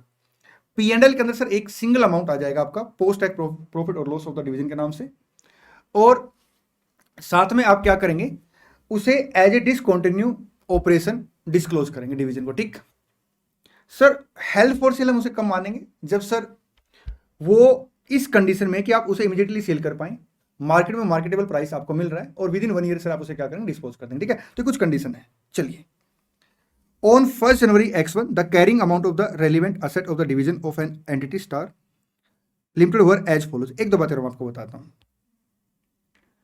सर। जैसे ही आप डिवीजन को हेल्ड फॉर सेल क्लासिफाई करेंगे तो उसके अंदर सर जो प्रॉपर्टी प्लांट एंड इक्विपमेंट उस पर डेप्रिसिएशन लगना बंद हो जाएगा। उसका जो वैल्यूएशन होगा सर, कैरिंग अमाउंट और fair value less cost to sell less cost to disposal whichever is lower के हिसाब से उसका वैल्यूएशन होगा। ठीक, अगर sir fair value less cost to sell कम है तो उस केस में सर वो इंपेयरमेंट लॉस आएगा, और उसे पहले किसके साथ एडजस्ट करेंगे, गुडविल के साथ, उसके बाद sir other property plant and equipment या इंटेंजिबल एसेट के साथ। ठीक सर, अगर फर्दर उसकी वैल्यू बढ़ जाती है और गुडविल आपने ऑलरेडी इंपेयर्ड कर रखी होती है, तो सर गुडविल अगर एक बार इंपेयर्ड हो जाती है तो उसका रिवर्सल कभी भी नहीं होता। ठीक, देखिए क्या लिखता है, on 1 January X1 the carrying amount of the relevant asset of the division of an entity Star Limited were as follows. Purchase goodwill sir आपकी 1.2 लाख है। ठीक है, property plant and equipment average remaining estimate useful life 2 year 4 lakh है। एक बात और मैं आपको बता देता हूं, एक बार असेट हेल्ड फॉर सेल के लिए क्लासिफाई हो जाए, नॉन करंट असेट, या division sir held for cell के लिए क्लासिफाई हो जाती है, तो उसके बाद सर डेप्रिसिएशन लगना बंद हो जाएगा। इन्वेंट्री 2 लाख से, inventory sir as per Ind AS 2 आएगी। ठीक, from 1 January X1 Star Limited began to actively market the division and has received a number of serious inquiry। अब ये देखिए सर, एक्टिवली सर मार्केट उसने स्टार्ट कर दी है और रेडी टू सेल है, इसमें कोई फर्दर प्रोसेस आपने करना ही नहीं है, और नंबर ऑफ सीरियस इंक्वायरी आने स्टार्ट होगी। तो सर हेल्ड फॉर सेल आप क्या करेंगे, इसे डिवीजन को 1 जनवरी X1 पे क्लासिफाई कर देंगे। ठीक है, on 1 January X1 the director estimate that they would receive ₹6.4 lakh from the sale of the division. Okay, इसका मतलब सर आपका fair value less cost of sale कितने से 6.4 है, और कैरिंग अमाउंट कितने से 1.2, 4, 5.2, आपका 7.2 है। तो आपका सर इम्पेयरमेंट लॉस आ जाएगा कितने का, 0.8 का, और आप उसे क्या करेंगे, गुडविल के साथ एडजस्ट कर देंगे। इसके साथ सर आप उसे एडजस्ट कर देंगे तो 0.4 आपका गुडविल का कैरिंग अमाउंट बच जाएगा। ठीक, On 1 January X1, the director estimate that they would receive 6.4 lakh from the sale of the division. Since 1 January X1, market conditions have improved, and on 30th April X1, Star Limited received and accepted a firm offer to purchase the division for 6.6 lakh. The sale is expected to completed on 30th June. ठीक है, ₹6.6 lakh can be assumed to be reasonable estimate of the value of the division on 31 March X1। अब ये देखिए sir, आपका जो revise carrying amount है 6.4 आ रहा है। ठीक है, और 6.6 सर आपका यहाँ पे फेयर वैल्यू है, तो यहाँ पे अगर आप देखेंगे तो टेक्निकली 0.2 का रिवर्सल है, लेकिन आप उसे रिवर्स नहीं करेंगे। क्यों? क्योंकि आपका जो इंपेयरमेंट था वो केवल गुडविल में था, और गुडविल में अगर इंपेयरमेंट लॉस बुक हो जाता तो वो रिवर्स नहीं होता। ठीक, तो आपकी जो गुडविल है सर वो कंटिन्यू 0.4 की रहेगी, आपका property plant and equipment 4 lakh का रहेगा। ठीक है, क्योंकि रिवर्सल हमने एडजस्ट नहीं किया, क्योंकि वो reversal of impairment loss of goodwill है। During the period from 1 January to 31 March, inventory of the division costing 1.6 were sold for this one. At 31 March X1 the total cost of the inventory of the division कितने से 1.8 से, 1.8 की inventory दिखा देंगे। All of these inventory have an estimate net realisable value that is excess of their cost. Okay, तो sir NRV उसकी cost से ज्यादा है तो सेम वैल्यू पे सर इन्वेंट्री आ जाएगी। ठीक, explain the disclosure requirement related to the sale of division and provide the accounting treatment of property held for sale and discontinued operation। Sir आप इसका क्या क्या डिस्क्लोजर देंगे, ये देखिए। सबसे पहले सर आप उसे क्या करेंगे, क्लासिफाइड करेंगे as held for sale. Division available for immediate sale, actively market है, और सर एक्सपेक्टेड है कि 1 साल के अंदर सेल कंप्लीट हो जाएगी, तो इसे हेल्ड फॉर सेल में लेके जाएंगे। ठीक, फिर ये आपको बताया साहब कि आप 1 जनवरी को उसके साथ कंपैरिजन करेंगे जो fair value less cost to sale के साथ है, और ये 0.8 का आपका क्या आ गया साहब, इंपेयरमेंट लॉस आ गया, 0.4 की गुडविल बचेगी। ठीक, यहाँ 0.2 का इंक्रीमेंट है, लेकिन ये देखिए however since this reversal relate to goodwill it can not be recognised. आगे देखिए क्या लिखता है, the set of the division need to be presented separately from other asset in the balance sheet. ये मैंने आपको बता दिया था कि आपको अलग से असेट दिखानी पड़ेगी। Major class of the asset classified as held for sale should be separately disclose either in the balance sheet और इन द नोट्स। ये सर आपको बताया इन्वेंट्री के बारे में। ठीक है, और 4 आपका कंटिन्यूस लाइक आपका पीपीई की वैल्यू आ जाएगी। The division will be regarded as a discontinued operation for the year ended, it will represent a separate line of business and will held for sale at year end. ठीक है, the statement of profit or loss should disclose as a single amount the post-tax profit or loss of the division and the impairment loss arising on the remeasurement of the division classified as held for sale. Further analysis of the single amount may be presented in the notes in the statement of profit or loss. If it is presented in the statement of profit or loss, it shall be presented in the section identified as relating to discontinued operation separately from continued operation. चलिए मेरे प्यारे प्यारे बच्चों, इसी के साथ ये RTP खत्म होती है। बड़ी सारी रिवीजन वीडियो मैंने आपको बता दिया कि इस बार मैं लेके आ रहा हूँ, जिसमें मैं ऑल इंडेज का रिवीजन करा रहा हूँ, टीवाई के करा रहा हूँ, इंपॉर्टेंट क्वेश्चन लेके आऊँगा, और टेस्ट के बारे में भी कुछ डिस्कस करेंगे बड़ी जल्दी। Thank you so much, all the best, God bless you. हाँ, आपने चैनल को सब्सक्राइब करना, दोस्तों के साथ वीडियो को शेयर करना, और इस बार एग्जाम